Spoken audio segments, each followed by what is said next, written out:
Hello दोस्तों, नमस्कार। कैसे हैं आप लोग? आशा है कि आप लोग बहुत अच्छे होंगे। चलिए दोस्तों, आज बात करते हैं यूजीसी नेट पेपर फर्स्ट, जिसमें आज का आपका टॉपिक रहेगा logical reasoning and research aptitude. दोस्तों, लॉजिकल रीजनिंग में हमें क्या क्या पढ़ना है, एक एक पॉइंट को अच्छे से समझेंगे, और रिसर्च एप्टीट्यूड में भी पढ़ेंगे, एक एक टॉपिक को अच्छे से समझेंगे।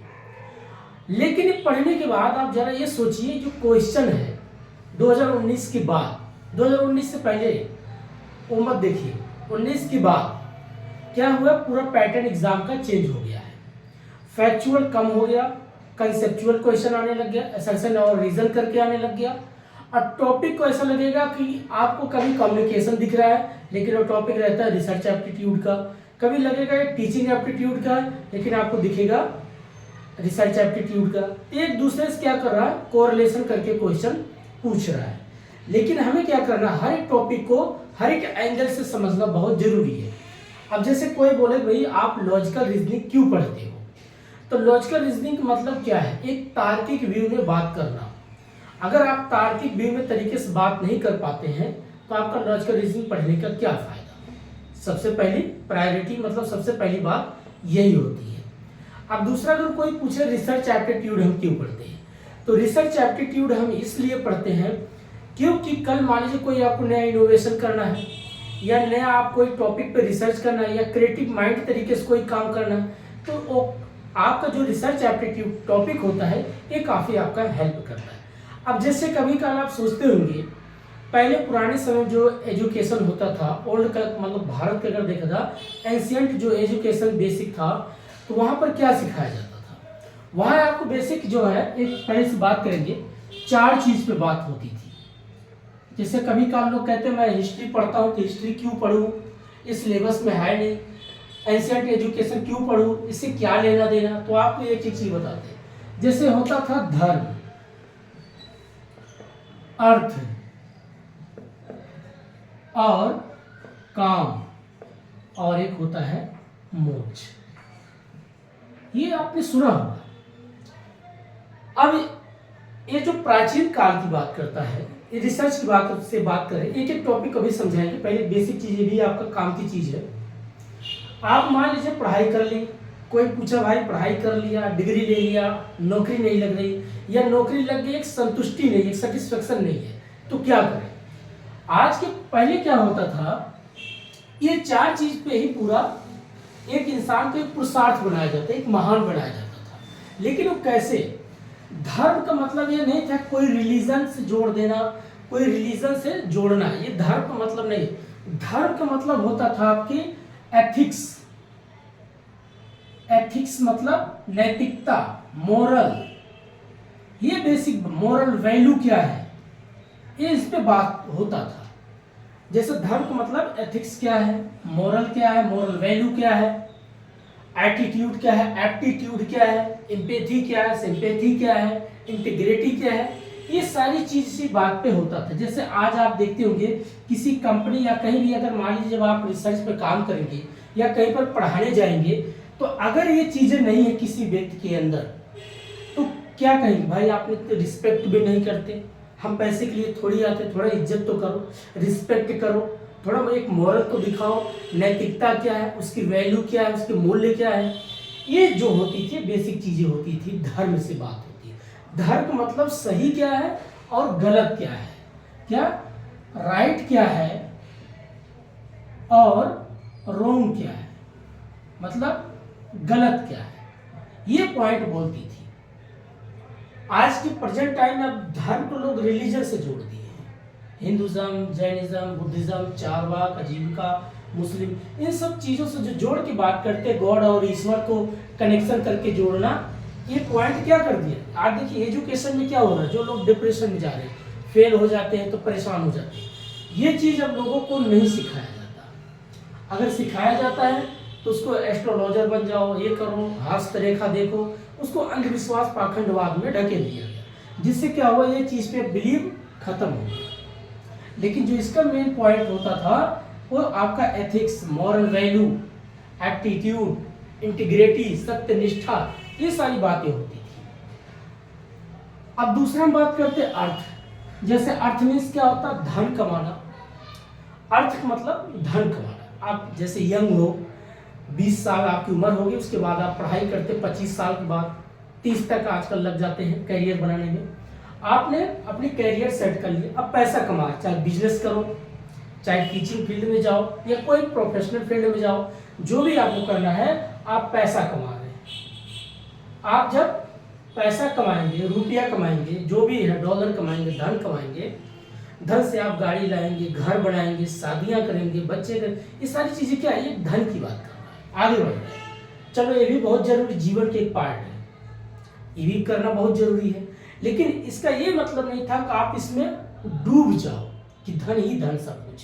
आज देखिए बहुत से लोग के पास धन है लेकिन धर्म नहीं है, इसलिए डिप्रेशन में। तीसरा कहता काम। काम का मतलब ये नहीं है कि जैसे आजकल लोग अपनी डिजायर पूर्ण करने के लिए एक लड़का एक लड़की एक दूसरे की अपनी फिजिकल नीड पूर्ण कर रहे हैं, ये नहीं होता था। ये जो है गलत लोग डायरेक्शन दे। काम का मतलब होती थी अपनी इच्छा पूर्ण करना। जैसे आपके मन में इच्छा पढ़ाई करना, करिए, आपको गाड़ी खरीदना खरीदिए, गाड़ी पर ड्राइविंग करना करिए, आप जो भी अपनी इच्छा पूरा करिए। लेकिन लोगों ने क्या बना दिया, काम को गलत डायरेक्शन दे दिया। अब गलत डायरेक्शन क्या दे दिया, एक फिजिकल नीड का पूर्ति करने का। तो इससे क्या हुआ, लोग इसमें ज्यादातर फंसते चले गए, और ये जब इसमें ज्यादा इतना डूब गए, आज इससे निकल नहीं पाते। कोई ड्रग्स ले रहा है, कोई इंजेक्ट कर रहा है, पता नहीं तरह तरह की नशा करना, वैसे अभिवृत्ति में फंस जाना, हर चीजों में ये उतरते चले जा रहे हैं। ये जो है काम, लेकिन काम का मतलब सिर्फ था इच्छा पूर्ण करना, उसमें डूब नहीं जाना। जो आपकी सही इच्छा क्या है, भाई पढ़ाई करने की इच्छा है, ठीक है, पति पत्नी है, अपनी जो जरूरतें हैं पति पत्नी को समझो, रिश्तों को समझो, उसको ये क्या करना, अपनी इच्छा को पूर्ति करो, मगर इतना डूब मत जाओ। लेकिन मोक्ष का मतलब क्या होता था, अगला बात करते हैं। मोक्ष का मतलब ये नहीं कि आपको मुक्ति मिल रहा है। मुक्ति मतलब किस चीज से मुक्ति, कि आप इस शरीर को त्याग देंगे, भगवान को प्राप्त कर जाएंगे।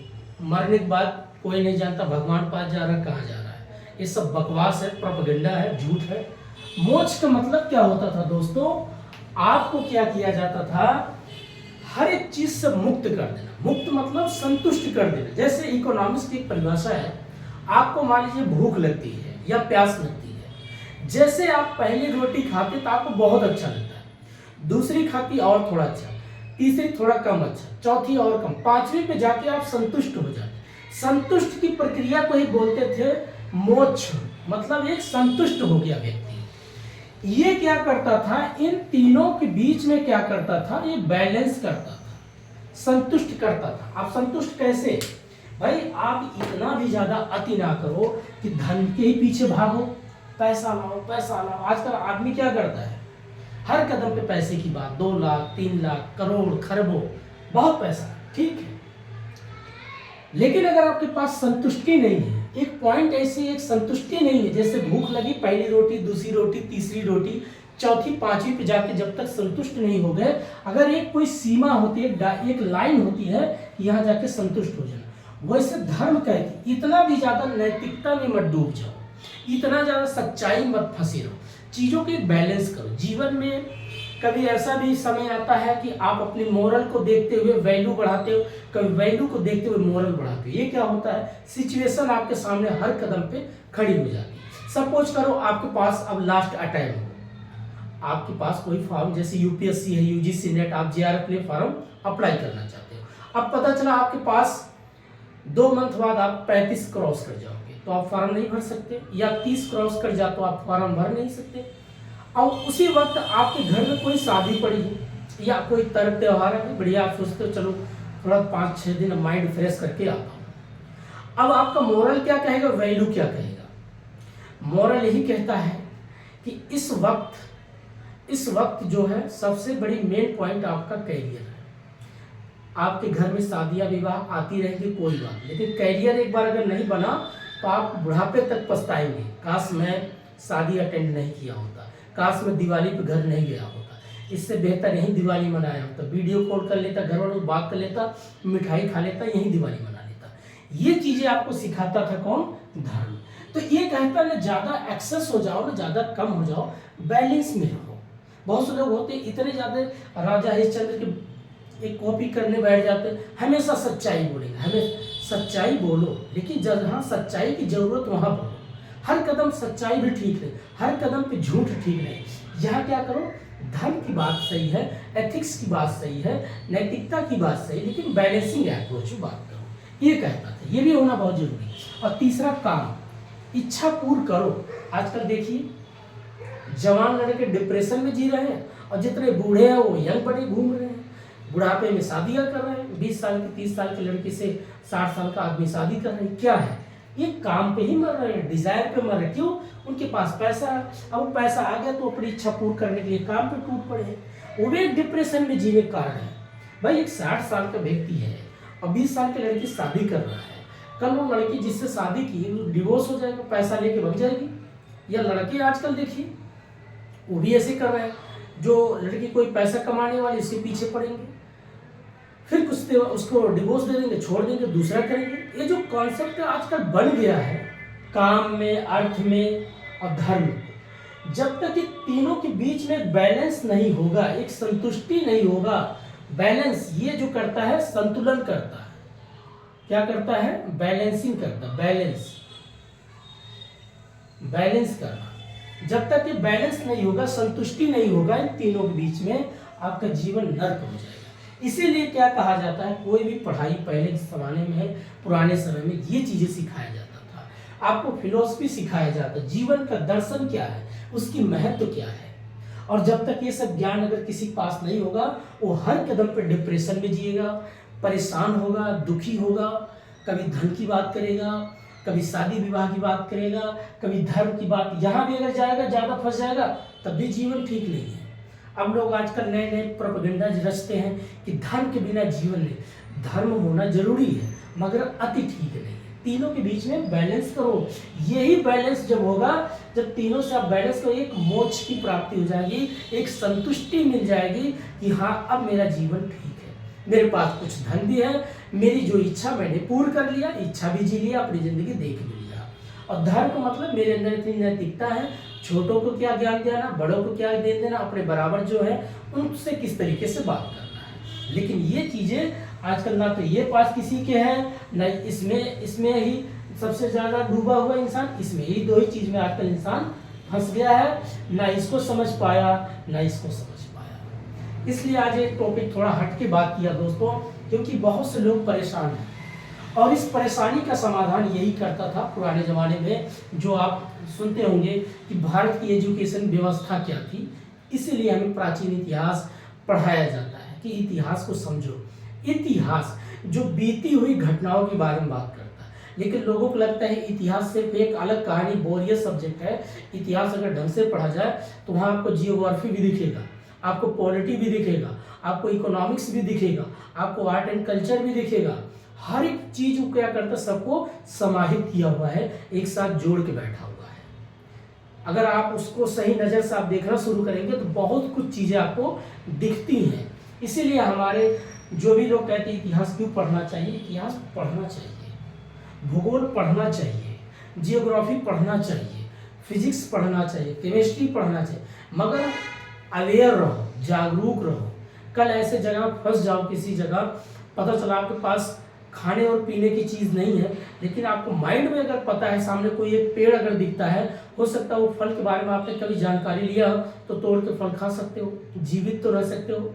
इसीलिए ये सब चीज़ें आपको सिखाया जाता था कि ये चीज़ें हमें कहाँ से मिलेंगी, कैसे बैलेंस करेंगे, कैसे अपने आप को कंट्रोल रखेंगे। आज देखिए इंसान इन्हीं दो चीज़ों में बहुत फंसा है।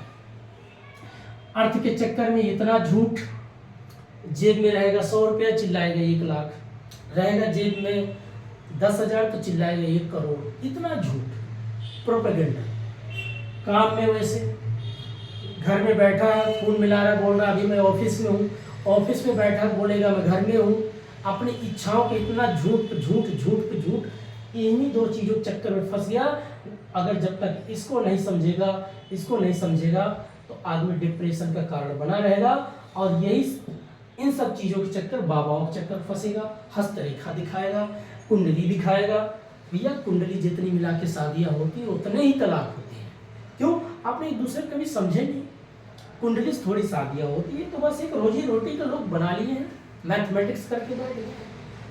चलिए, ये था पॉइंट, मैंने जो कुछ थोड़ा आज एक छोटा सा ज्ञान दिया, बात कर लिया। अब बात हम करते हैं लॉजिकल रीजनिंग का। यही चीज़ है, लॉजिकल रीजनिंग क्यों पढ़ना चाहिए, आपका रिसर्च एप्टीट्यूड क्यों पढ़ना चाहिए। तो दोस्तों, हमें हर एक पॉइंट को इतना ज़्यादा डीपली नहीं जाना है, बस उसको एक अवेयर के रूप में समझना है बस। पहले पुराने समय में जो नॉलेज भी दी जाती थी, बी प्रैक्टिकल नॉलेज दी जाती थी। बी प्रैक्टिकल मतलब आप जैसे रामानुजनाचार्य के बारे में सुना होगा, मैथमेटिक्स में काफ़ी उनका नंबर आता था, उस 100 में उनका हमेशा 100% नंबर आता। सोचिए, 100 में 100। लेकिन वही फिजिक्स, केमिस्ट्री और हिंदी में वो फेल हो जाते थे। कभी काल क्या होता है, लोगों को लगता है कि ये चीज़ इनको कैसे आता, मुझे क्यों नहीं। हर एक व्यक्ति के पास ऐसा IQ है, ऐसा SQ है, ऐसी चीज़ होती है जो देखते होंगे आप, एक ही परिवार में 2 भाई या बहन जो भी हो, माँ के पेट से सब वैसे जन्म लिए, लेकिन दोनों सबकी सोच अलग अलग क्यों हो जाती है। ये ऊपर ये जो भी आप बोलते हो, कुदरत बोलो, नेचर बोलो या संगति बोलो, जैसा आप सोचते हो वैसा बनते चले जाते हैं। तो कहने का मतलब, अगर कोई व्यक्ति बोले कि मेरा पड़ोसी पास हो गया, मैं फेल हो गया, ऐसा क्यों हुआ। फेल होना आप नहीं हो सकता आपकी सब्जेक्ट ऐसी कोई पकड़ है, आप समझ नहीं पा रहे हो, मेरा इंटरेस्ट किस में है। आप जिस दिन अपना इंटरेस्ट ढूंढना शुरू कर दो, मुझे किस फील्ड में जाना है, आप उसमें बहुत जल्दी सक्सेस हो जाओगे। कभी कभार क्या होता है कि एक कहावत है कि धूल तो जो है चेहरे पे लगी थी और मैं शीशा साफ करता रहा। भैया, जब तक आप अपने चेहरे को नहीं पहचानेंगे, देखेंगे नहीं, शीशे को साफ करने से थोड़ी डस्ट हटेगा। तो कहानियाँ एक मैसेज दिया जाता था। तो आप जब तक अपने आप को नहीं पहचानेंगे कि मुझे जो है मैथ अच्छी आती है या रीजनिंग अच्छी आती है, या मेरा जो सब्जेक्ट हिस्ट्री है या पॉलिटी है या इकोनॉमिक्स है या जियोग्राफी है या कॉमर्स है, आप खुद देखो मैं कौन सी फील्ड में मेरा अच्छा नंबर आता है, और उस फील्ड में पढ़ने के बाद क्या मुझे बी प्रैक्टिकल नॉलेज याद होता है, उसको अप्लाइड करके देखो। पहले समय में एजुकेशन को अप्लाइड करके देखा जाता था। जैसे आपने सुने होंगे महाभारत में अर्जुन, भीम, नकुल, सहदेव जो लोग थे, तो जो उनके गुरु थे, अब जैसे भीम की जो बॉडी शरीर थी, एक कायाकल्प बहुत बड़ी थी, तो उनको गदा इसीलिए दिया गया भाई शरीर के हिसाब से ये चीज़ इन पे सूटेबल होगा। जो व्यक्ति धनुष चला रहे, तो उनको लगा अर्जुन को ये धनुष के ही लायक बने हैं। आप खुद देखिए, तो ऐसे आप भी हो, आपकी जो चीज़ के लिए आप बने हो, वो चीज़ जिस दिन आप पहचान गए। अब जैसे बहुत से लोग एक्टिंग बहुत अच्छा करते हैं, बहुत लोग अच्छा सिंगिंग करते हैं, बहुत से अच्छे लोग बात करते हैं, बहुत से अच्छा लोग एग्रीकल्चर फील्ड में अच्छा काम करते हैं, लेकिन अगर उस फील्ड से हटा किसी दूसरे फील्ड में उनको लगा दो तो नहीं कर पाएंगे। क्योंकि जिस चीज़ के लिए वो बने हैं, उस चीज़ को जिस दिन वो पहचान गया, वो व्यक्ति अपने आप में आगे बढ़ जाएगा और वही उसकी पहचान बन जाती है। और ये मत देखो कि नंबर 99 आएगा, तो 99 नंबर, ये जो आजकल लोग होता है वो मेमोराइज टेस्ट होता है, ब्रेन की कॉन्सेप्ट की बात करता है। जो बच्चे 99 लेके आते 2 महीने बाद उसे पूछो सारा भूल जाते हैं। लेकिन जिस दिन आप भी प्रैक्टिकल करके अप्लाइड करके पढ़ते हो ना, उसके बाद देखिएगा आपको कभी भूलते नहीं है, आप कभी नहीं भूलोगे। क्यों नहीं भूलोगे? इसलिए नहीं भूलोगे क्योंकि आपने उसमें इंटरेस्ट लिया, एक रस पैदा कर दिया, जो सीखने में एक आपने इंजॉय किया, आनंद लिया। ये चीज़ मुझे बहुत अच्छा लगता है। कभी कभार देखते होंगे कुछ लोग ऐसे खाना बनाते हैं, कितना स्वादिष्ट बना देते हैं, और कुछ किसी लोग को बोल दो किचन में खड़ा, ऐसा लगता है सब मटिया पलीत कर दिया, कुछ भी नहीं, पानी अलग जा रहा है, नमक अलग तैर रहा है, ऐसा लगेगा क्या बना दिया। लेकिन कुछ लोग कम मटेरियल में कितना अच्छा चीज़ बना देते हैं। यही चीज़ होता है, जब तक आप भी प्रैक्टिकल नॉलेज नहीं, ज्ञान प्राप्त करेंगे, तो आपको जीवन में कभी कुछ होने वाला नहीं। और 99% लाओ चाहे 100% लाओ, आप JRF भी क्वालिफाई कर लो, इससे मैटर नहीं करता। मैटर वो करता है जिस दिन अपने नॉलेज को, अगर आप 85% पास हो कोई दिक्कत नहीं, 50% अगर नंबर आ रहा है कोई दिक्कत नहीं, और जिस दिन आप अपनी फील्ड को पहचान दें, मेरी गुड कम्युनिकेशन अच्छी है, मुझे हिस्ट्री में बहुत अच्छी पकड़ है, मैं हिस्ट्री को इस तरीके से पढ़ाऊंगा, मैं हिस्ट्री को इस तरीके से आइडेंटिफाई करूंगा तो लोग उसमें इंजॉय करेंगे। मैं जियोग्राफी जब पढ़ाऊंगा तो ऐसा लगेगा जियोग्राफी क्या सब्जेक्ट है, उसको एक एक चीज़ समझाऊंगा। माउंटेन कैसे बनता है, माउंटेन जब बनता है तो उसको कितने रेंज होते हैं, जब एक एक पॉइंट के आप समझाओगे तो लोगों को लगेगा ये तो असली चीज़ ये पढ़ाई का है। बी प्रैक्टिकल और उसको अप्लाइड करके दें। कॉमर्स पढ़ते हैं, अब कॉमर्स बच्चे पढ़ते हैं, ठीक है, कॉमर्स सब्जेक्ट में पढ़ लिया उन्होंने, चलो बिजनेस टॉपिक है उसमें आपको 10 टॉपिक दे दिया, मान लो टैक्सेशन सिस्टम पढ़ते हैं। अब टैक्सेशन सिस्टम क्या है भाई, टैक्स का बेसिक चीज़ क्या है, तीन अगर देखा जाए उसमें जो आप पढ़ते हैं सैलरी है, हाउस प्रॉपर्टी, बिजनेस प्रोफेशनल, ये कैपिटल गेन, अदर सोर्सेज, ये सब आप रट डालो, याद कर डालो, कोई दिक्कत नहीं, पढ़ डालो और रटो, वो तो मेमोराइज टेस्ट हो गया। लेकिन उसका जीवन में उपयोग कहाँ है, जिस दिन ये सोचना शुरू करोगे, जैसे कोई व्यक्ति सैलरी, मान लीजिए वेतन, अब वो वेतन चैप्टर पढ़ लिया, अब वेतन में कहेंगे भाई मैंने सैलरी पढ़ लिया, इसका उपयोग कहाँ है, तो कहेंगे भाई एक यहाँ पर ये जो यहाँ पर मान लीजिए जनता है, हिंदी में लिखते हैं, और यहाँ पर सरकार है, ठीक है, गवर्नमेंट। अब इनके बीच में मान लीजिए आरबीआई है, एक संस्था है। अब ये जो पैसा कमा के लाता है, इसके पास जो पैसा आता है, अब एक कोई एक बाउंड्री बना रखा है, एक सीमा बना रखा है कि भाई अगर मान लीजिए आप 10,000 रुपया कमाते हैं, कितना, 10,000 रुपया आपने कमाया। अब एक एग्जांपल है, 10 से अगर आपका ज्यादा हो जाता 11,000, ठीक। अब यहाँ क्या कर देता, बोलेगा भैया आप पे टैक्स लगेगा, चाहे 5% कर दे या चाहे 10% कर दे, जो भी कर सकता है। अब आपने कमाया क्या, पैसा, ये क्या हुआ आपका सैलरी, वेतन। अब ये जो टैक्स लगता है क्या है, इसी तो बोलते हैं टैक्स। अब इसी में टैक्स से अलग अलग धारा दे रखा है, किस चीज पे, 80G के अधीन, 88G के अधीन डिडक्शन इतना, मैदानी क्षेत्र का इतना, पहाड़ी क्षेत्र का इतना, बड़े शहरों का इतना, छोटे शहरों का इतना, HR के इतना, हाउस रेंट अगर अलायंस भत्ता देता है तो इतना एग्जिम्प्ट कर दो, इतना कम कर दो, इतना बढ़ा दो। यही पॉइंट आप तो रटते हैं दोस्तों, और कुछ है क्या। तो आप जिस दिन ये चीज समझ जाओ, अच्छा बेसिक चीज यही है कि सैलरी आया, उसमें से जितना हमारा टैक्स कट गया, बाकी हमारा नेट सैलरी आ गया, टैक्स हट गया, शुद्ध आ गया, बस ये चीज होता है। सरकार के पास टैक्स चला गया, अब टैक्स गया सरकार के पास, सरकार इन्हीं पैसों से फिर क्या करती है, अपना वेलफेयर के रूप में कोई काम करती है, रोड बनाती है, ब्रिज बनाती है, या स्कूल बनाती है, हॉस्पिटल बनाती है, इंफ्रास्ट्रक्चर का काम करती है। और वो काम किसके लिए करती है, ये जनता के लिए करती है। आरबीआई क्या करती है, जो पैसा मार्केट में अगर मान लीजिए जनता के पास ज्यादा होता है तो कहती है आ जाओ भाई सस्ता लोन ले लो, तो लोग सस्ते लोन पे चक्कर में क्या होता है, पैसे ज्यादा ले लेते हैं, यह लगता है लोन ज्यादा अगर कम, मार्केट पैसा और ज्यादा, तो उसको महंगा रेट कर देता है, जिसमें repo rate, reverse repo rate, SLR, bank rate, एक कॉन्सेप्ट चला रखी है, उसका बेसिक इंस्ट्रूमेंट है। इससे पैसों पे क्या करते हैं, कंट्रोल करती है। कंट्रोल का मतलब ना तो जनता के पास ज्यादा हो, ना सरकार के पास हो। सरकार के पास ज्यादा हो जाएगा तो इलीगल काम करेगा भाई, पार्टी मजबूत करेगा, जो सत्ता में रहेगा। तो सरकार को भी क्या करती, भाई आपको एक मिनिमम इतना वेतन दिया जाएगा, आपके पास इतनी प्रॉपर्टी संपत्ति है, इसके लिए ऊपर बैठा है आपका जुडिशरी। वो जुडिशरी क्या करती है, न्यायपालिका, वो भाई चेक करती है आपके पास इतना पैसा कैसे आया। तो एक अलग से बना इनकम टैक्स डिपार्टमेंट, वो चेक करती है। हर एक सिस्टम जो बना है, कॉमर्स का मतलब क्या है, पैसे को सही जगह कैसे उपयोग में हो रहा है, ये काम होता है कॉमर्स का पढ़ने का। आप व्यापारी हो तो व्यापार इस तरीके से करो, ना ज़्यादा टैक्स की चोरी करो, ज़्यादा टैक्स। आजकल लोग, पहले क्या होता था, कैश में काम होता था, तो अब टैक्स की चोरी ज़्यादा होती, अब कर दिया ऑनलाइन। ऑनलाइन होने से आप बैंक में पैसा ट्रांजेक्शन करें, आपको पता चलेगा। अगर आप एग्जाम्पल जैसे पता चला 2 करोड़ हो गया, 3 करोड़ हो गया, 40 करोड़ हो गया, तो जितना आप पैसा बढ़ेगा उतना सरकार के पास टैक्स कटता जाएगा। तो हर एक चीज को अगर ट्रांसपेरेंसी तरीके से देखेंगे तो चैप्टर आपको सब समझ में आ जाएगा। तो वेतन का काम ये है। हाउस प्रॉपर्टी काम क्या होता है, भाई आपके पास बिल्डिंग है, प्लांट है, मशीन या बिल्डिंग है, आप बड़े शहरों में किराया उठा रखे हैं, तो उसमें होता है म्यूनसिपल। अब म्यूनसिपल क्या होता है, नगर पालिका। जैसे गांव होता है विलेज सिस्टम, शहर में होता है नगर पालिका।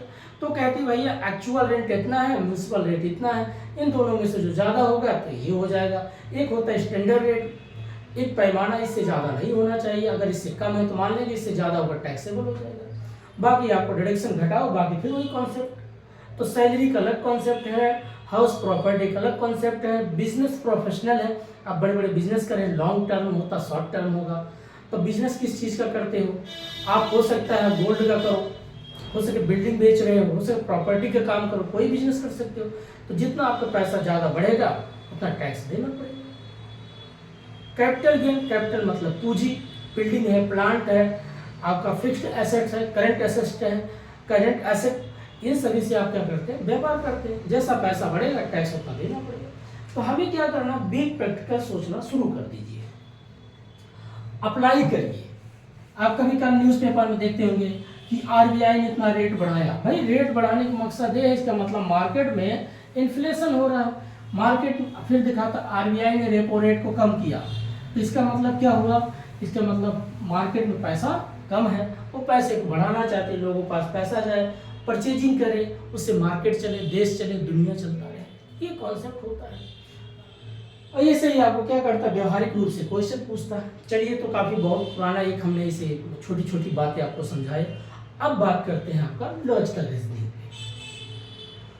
लॉजिकल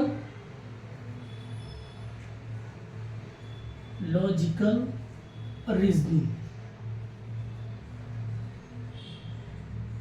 अब लॉजिकल जो रीजनिंग आप पढ़ते हो, ध्यान से देखिए, रीजनिंग अगर देखा जाए तो 3 भागों में बांटा गया है।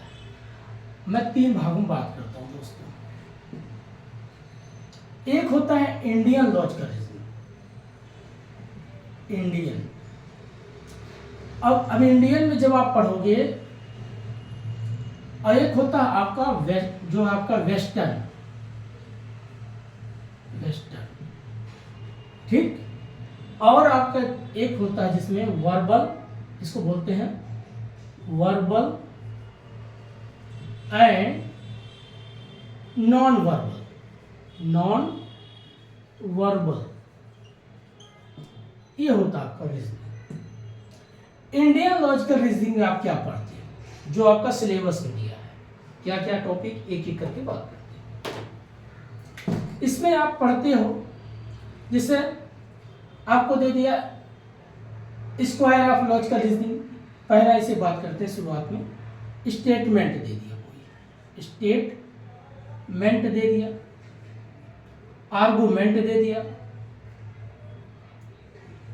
आर्गूमेंट दे दिया, फिर कंक्लूजन आप निकाल रहे हैं। ये बेसिक चीज क्या है, इंडियन लॉजिकल रीजनिंग की बात करें, जो आपका सिलेबस में दिया हुआ है। स्क्वायर ऑफ लॉजिकल रीजनिंग पढ़ रहे हैं, square of logical reasoning.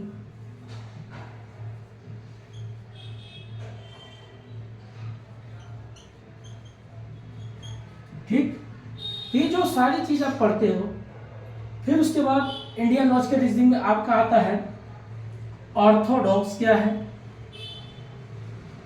Heterodox क्या है, हेटेरोडॉक्स क्या है, ये सारी चीजें आप पढ़ते हो। प्रमाणा क्या है, प्रामाणा, ये सारे पॉइंट किसका है, अनुमाना क्या है। अब अनुमाना में फिर आप पढ़ोगे तो व्याप्ति क्या है, व्याप्ति क्या है, हेत्वाभास क्या है,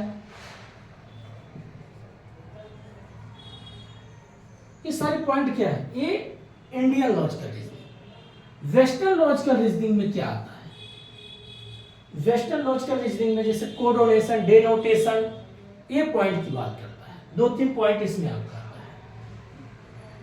तो हमें क्या करना है, ये जो पढ़ते हैं ऑर्थोडॉक्स इंडिया की बात करें, हेटेरोडॉक्स इंडिया की बात, स्क्वायर ऑफ लॉजिकल रीजनिंग आप इससे भी जोड़ सकते हो वेस्टर्न से, कॉन्सेप्ट AEIO,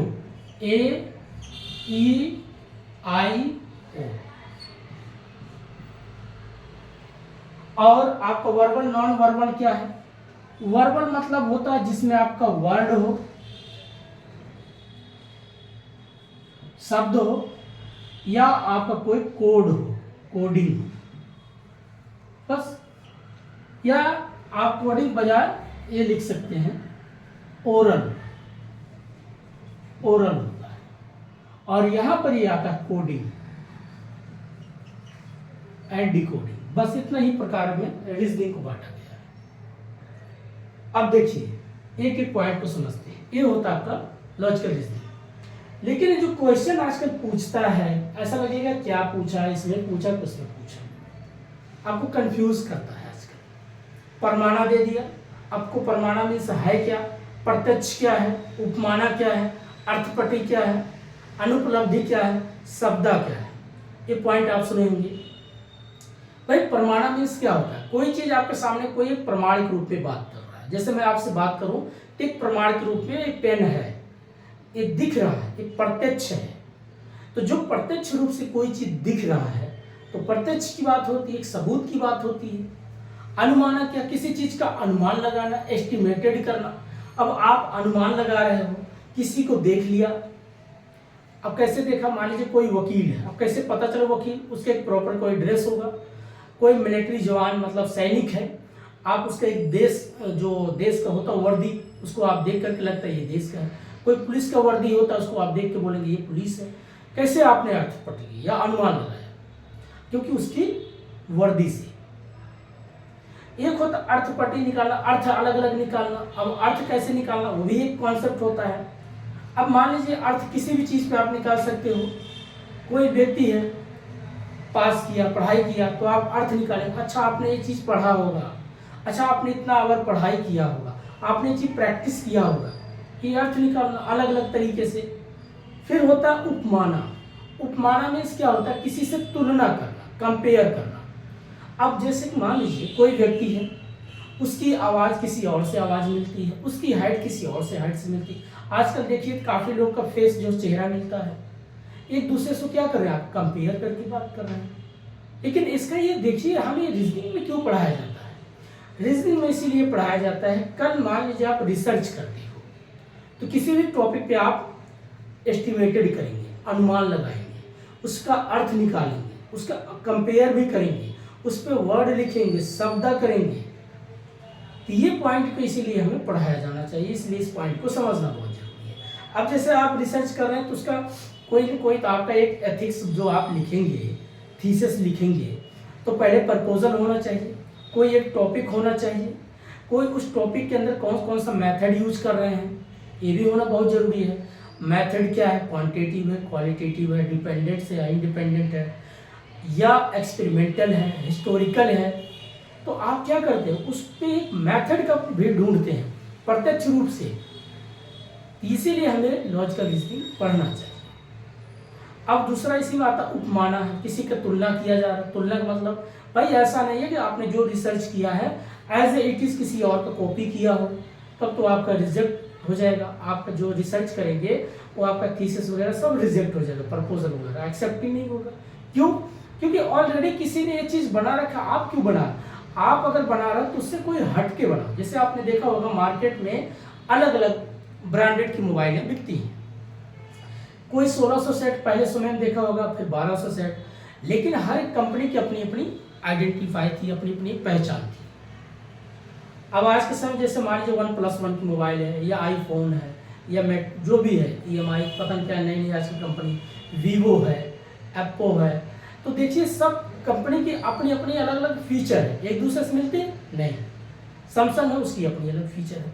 अगर एक दूसरे को पता चला कॉपी होता, एक दूसरे ही जैसी रहती, तो क्या हो जाता, सब रिजेक्ट हो जाता। ऐसा लगता, तभी लोग कहते हैं WTO का एक कॉन्सेप्ट होता है वर्ल्ड ट्रेड ऑर्गेनाइजेशन में कि ट्रिम्स क्या है और टिप्स क्या है। आप जब ये वर्ड सुनते होंगे, अब इस चीज को आप भी प्रैक्टिकल सोचिए कि भाई ट्रिम्स क्या होता है और ट्रिप्स क्या है। अब ट्रिप्स का मतलब जिसमें आपका पेटेंट होता है, कॉपीराइट होता है, गुडविल होता है, ट्रेडमार्क होता है। इसलिए आप देखते होंगे हर एक कंपनी का, हर एक व्यक्ति की अपनी एक ट्रेडमार्क होता है। अब ट्रेडमार्क ऐसा तो है नहीं कि अगर मान लीजिए आपने कोई व्यापार बनाया, अपना एक लोगो बनाया, अपना एक टाइटल दिया, तो क्या वो कोई कॉपी कर सकता है? अगर करेगा तो उस पर केस हो सकता है, क्योंकि उसका फार्मूला चोरी कर रहा है या उसके जैसा ही बन रहा है। तो उसके में उसमें क्या फर्क रह जाता। पेटेंट होती है, आपका कोई एक फार्मूला दिया गया, आपके पेटेंट होता है। जो दवा बनती है, मेडिसिन बनती है, सबकी अपनी अपनी फार्मूला होती है। अगर सेम फार्मूला वो भी ऐसे बना लेगा तो वही रहते, आपने नया क्या किया। इसीलिए आपको देखते होंगे ट्रिम्स जो चैप्टर पढ़ते होंगे, बिजनेस जो आपका इंटरनेशनल बिजनेस करके टॉपिक होता है, WTO का बेसिक कॉन्सेप्ट वहाँ पर है ट्रिम्स और ट्रिप्स का। इसीलिए हमें उसको जीवन में अप्लाई करके देखो। कल आप पढ़ा रहे हो किसी बच्चे को, बच्चा पूछे सर आप ट्रिम्स और ट्रिप्स में हमें डिफरेंस बताइए, क्या ये पेटेंट क्या होता है, कॉपीराइट क्या होता है, ट्रेडमार्क क्या होता है, गुडविल क्या है। अब जैसे गुडविल पे आता है, आप एक फिर उसके बाद आप पढ़ते होंगे शेयर चैप्टर जो होता है, वैल्यूएशन ऑफ शेयर या वैल्यूएशन ऑफ गुडविल। अब गुडविल की आप क्या करते हैं, वैल्यूएशन करते हैं।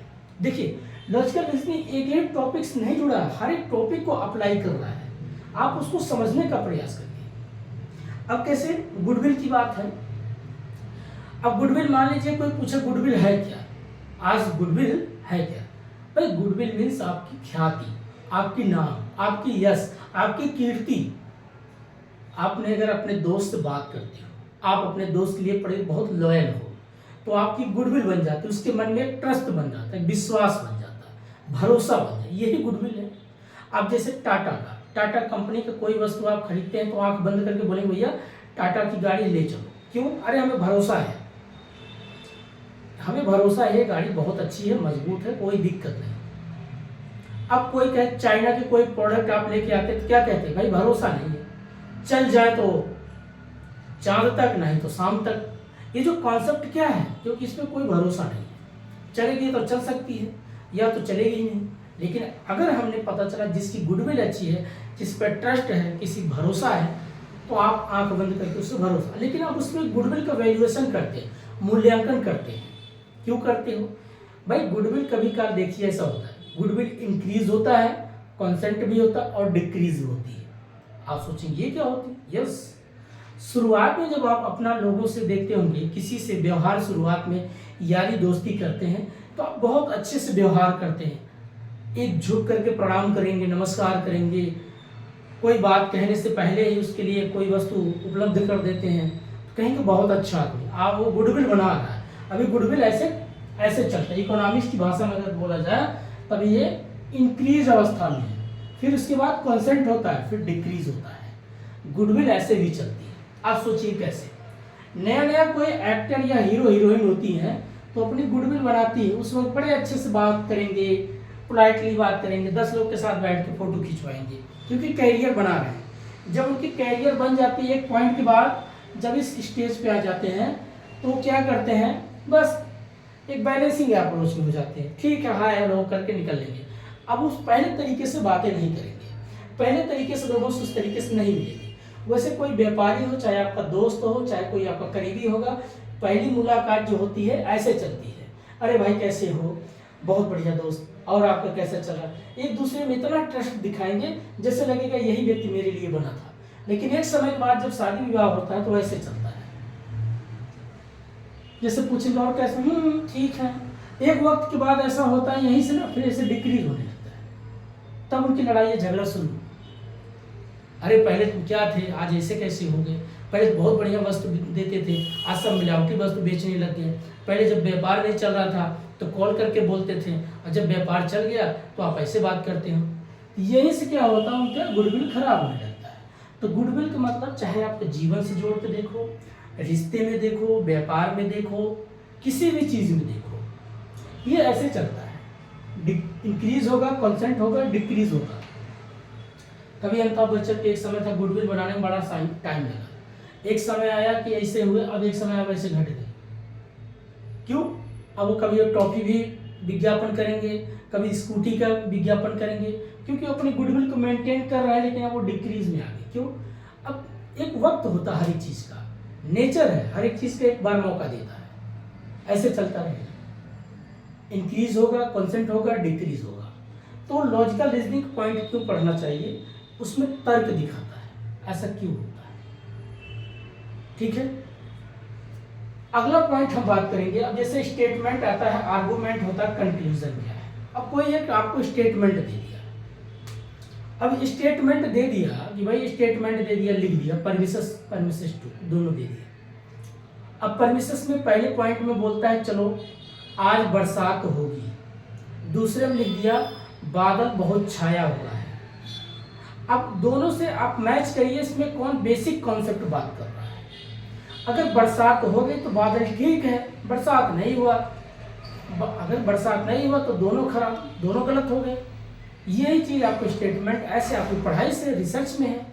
अगर आपका प्रपोजल सही है, अब प्रपोजल अच्छी बनाए हो, अच्छे टॉपिक लिखते हो, अच्छा मेथड्स यूज करते हो, अच्छे तरीके से उसको डिफाइन करते हो, अच्छा उसमें रिसर्च टॉपिक लिखते हो, तो आपका थीसिस अच्छा बनेगा। अगर आपने सही तरीके से चीज़ें नहीं करेंगे तो गलत हो जाएगा। इसलिए लॉजिकल रीजनिंग पढ़ाया जाता है।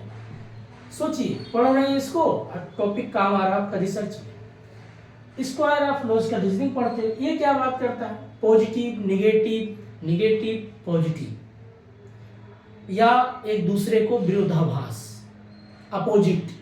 अभी क्या कहता है? कंट्रोवर्सी।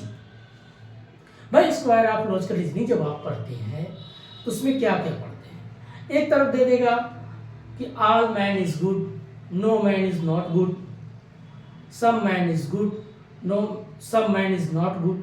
अब ये सर आपका टॉपिक दे दिया, सिलोइज्म का चैप्टर है। अब इससे सोचिए इसका क्या प्रयोग है। ये कहना चाहता है कब कौन सी चीज़ पॉजिटिव होती है, कौन सी चीज़ नेगेटिव होती, कब पॉजिटिव भी दिखता है लेकिन उसमें नेगेटिव नहीं दिखता, और कब उसमें आपका नेगेटिव दिखता है लेकिन अंदर कुछ पॉजिटिव भी दिखता है। जैसे कभी कोई आदमी से पूछो कि भैया आपके पास मान कोई भी चीज़ हो, ये नोट्स हैं या जो आपने तैयारी किया, अगर वो बोलता नहीं तो मतलब है लेकिन उसको अभी पता नहीं कहाँ रखा है। अगर वो बोलते नॉट, बिल्कुल नहीं है, तो देखिए शब्दों का फेर है। इसलिए स्क्वायर ऑफ लॉजिकल रीजनिंग क्या करता है?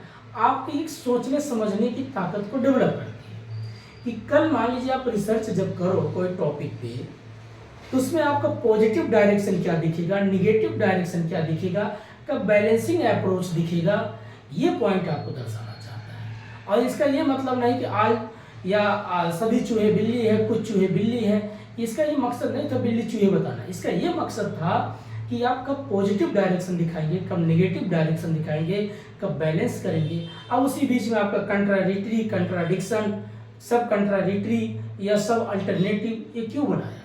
इसीलिए बनाया है कब एक दूसरे से कोरिलेशन कैसा बनेगा, स्क्वायर बेसिक कॉन्सेप्ट से।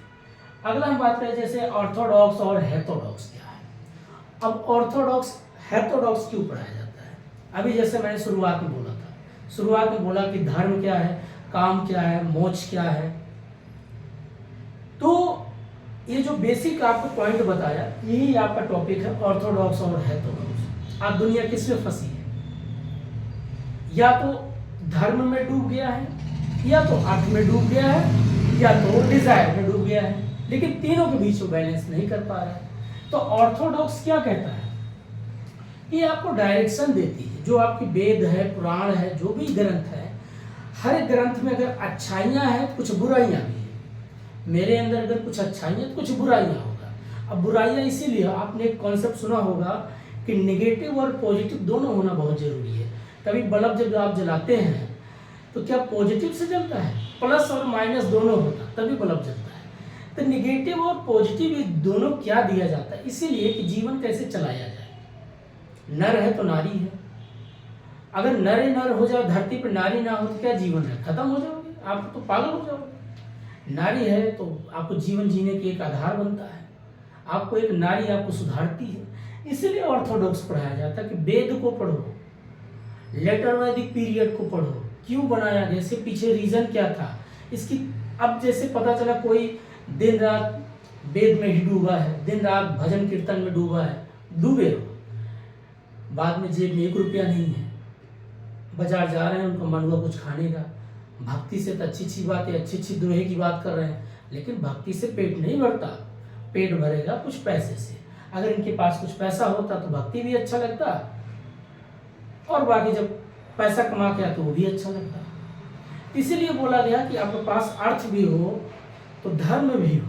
तो ऑर्थोडॉक्स पढ़ाने का मेन कॉन्सेप्ट यही था, और इसमें कोई रिसर्च करने की इस यहाँ पर जरूरत नहीं है। इसको क्या करता है, आपको एक बैलेंसिंग अप्रोच में समझाने का बेसिक बात करता है। भाई आप वेद पढ़ रहे हो, ऋग्वेद पढ़ लिया, यजुर्वेद पढ़ लिया, सामवेद पढ़ लिया, अथर्ववेद पढ़ लिया। अब किसी ने पूछे चारों वेद का मतलब क्या है भैया, इसका जीवन में इसको उपयोग कहाँ है। अब उसको पता चला जो चीज़ जहाँ उसको उपयोग नहीं, जबरदस्ती वहाँ पर उसको सेट कर रहे हो तो गलत है। अब ऋग्वेद है क्या है, कहते इसमें संस्कृति है। अब संस्कृति एक वर्ड है, एक भाषा है। अब उसमें आप कोई मंत्र का उच्चारण करते हो तो उस मंत्र से आपका क्या फायदा होता है। मंत्र क्या होता है, कभी क्या क्या चीज होता है, आप जैसे कभी कभार आपका ब्रेन है, आप जिस भाषा में जहाँ आप पले हो तो चीज़ आपके लिए बड़ी आसान होती है। और जो व्यक्ति मान लीजिए आप मलयालम चले जाओ, कन्नड़ चले जाओ, आपकी वो भाषा ना कभी थी, ना उससे आपने कभी जुड़ा, ना कभी आपने सीखा, तो आपके लिए क्या होगा, बहुत दिक्कत होगी। लेकिन जब उस पर आप पढ़ोगे सीखोगे तो आपका ब्रेन काम करता है, एक्टिव होता है। तो संस्कृत में क्या होता है, जीभ टूटती है जब आप बात करते हो। जैसे कोई पढ़ लिया, जैसे ओम भूर्भुवः तस्सवितुर्वरेण्यं भर्गो देवस्य धीमहि, आपने जैसे उच्चारण किया तो जैसे आपने कहा ओम, तो आपको लगे तो हिंदी वर्ड है, लेकिन जैसे ओम भूर्भुवः तस्सवितुर्वरेण्यं भर्गो देवस्य धीमहि धियो यो नः प्रचोदयात्। अब इसमें क्या हो रहा है, आप एक गायत्री मंत्र है, इसका आप उच्चारण कर रहे हैं। इसका मतलब क्या है, आप उसको जब उच्चारण करते हैं आपका माइंड कॉन्सेंट्रेट होता है, इसके पीछे याददाश्त बढ़ाने की क्रिया है। तो संस्कृति क्या है, इसके पीछे थोड़ा बहुत आपको कॉन्सेंट्रेट करती है, पढ़ाई को फोकस करती है, और कुछ बहुत बड़ी चीज़ें नहीं होती है। तो वेद से पढ़ने का मतलब ऋग्वेद पढ़ लिया, यजुर्वेद पढ़ लिया, यजुर्वेद में आप वही चीज़ जो संस्कृति है उसको प्रोज एंड पोट्री के माध्यम से, पद एवं गद्य के माध्यम से लिखित हो गया है। फिर उसको पढ़ते हो, जीवन में जो समाज में जो घटनाएं घटती है उसको प्रोज और पोट्री के माध्यम से दर्शाया जाता है।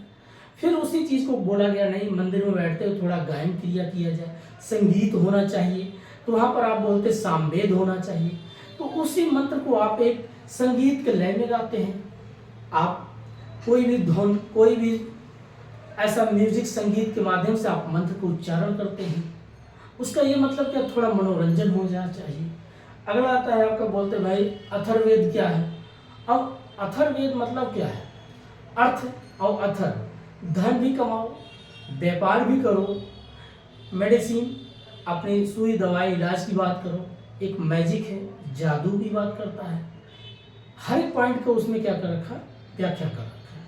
हमें इस चीज़ों से सिर्फ सीख लेना है, जीवन में जो सही लगे अप्लाई करो, ना तो उसको साइड में रिजेक्ट करो। अब सब चीज़ अपने घर में अगर भर लोगे कूड़ा कबाड़ा तो सब काम तो नहीं आएगा। जो अच्छी चीज़ वो ले लो। जैसे बोलते हैं किसी का निंदा करना और एक होता है आलोचना करना। तो किसी धर्म का या किसी किताब की निंदा मत करो, उसमें जो गलतियां हो उसको क्रिटिसाइज करो, और जो अच्छा है उसको उजागर करो। ये होना बहुत जरूरी है। इसलिए हमें ऑर्थोडॉक्स कहा जाता है कि समझो तो ये भारत क्या था, भारत की कल्चर क्या थी, 18 पुराण क्या है, क्यों पढ़ाया जाता है, इस पुराण को क्यों लिखा गया। हर एक व्यक्ति का अपना कॉन्सेप्ट होता है। जैसे मैं कहीं बैठ के जो चीज़ मैं देखता हूँ वही मेरे अंदर एक इन्फॉर्मेशन बनता है, नॉलेज होता है। वैसे मैं सोचता हूँ तो विजडम बनता है। उस विजडम के आधार पर मैं एनालिसिस करता हूँ तो एक इंटेलेक्चुअल डेवलपमेंट होता, बौद्धिकता होती है। तो उसके बाद बैठ करके मैं पता चला कोई कहानियाँ लिख दिया या कोई एक कविता लिख दिया। तो क्या हो रहा है, ये समाज की जो चीज़ें घट रही हैं उसी चीज़ को इसमें दर्शाया गया है। अब अगला पढ़ते हैं, जैसे किसी में आपका आता है हेथोडॉक्स। हेथोडॉक्स कहता है देखिए भाई साहब, ना हमें ज़्यादा वेद पढ़ना है, ना पुराण पढ़ना, ना गीता पढ़ना, ना रामायण पढ़ना, ना महाभारत पढ़ना। बोले क्यों, ठीक है अपनी जगह ठीक है, हमें वास्तविकता में जीना है। बोले वास्तविकता मीन्स, अब हेथोडॉक्स कह रहा हूँ वास्तविकता क्या होता है, जैनिज्म, बुद्धिज्म, चारवाक, आजीविका। अब ये 4 बेसिक कॉन्सेप्ट है। ये क्या कहते हैं, मान लीजिए कोई जैन व्यक्ति है, वो कहता है कि मैं एक साइंटिफिक बात करूँगा, एक लॉजिकली बात करूँगा, एक तार्किक व्यू में बात करूँगा। बोला कैसे, भाई शाम होता है तो पूरी हमारी बॉडी क्या क्या करता है, जो पूरी बॉडी का स्ट्रक्चर है वो काम करना बंद कर देता है। अब जैसे शाम का टाइम है, अंधेरे में क्या आपको दिखाई देता है, नहीं दिखाई देता, उसके लिए रोशनी चाहिए, सहारा चाहिए।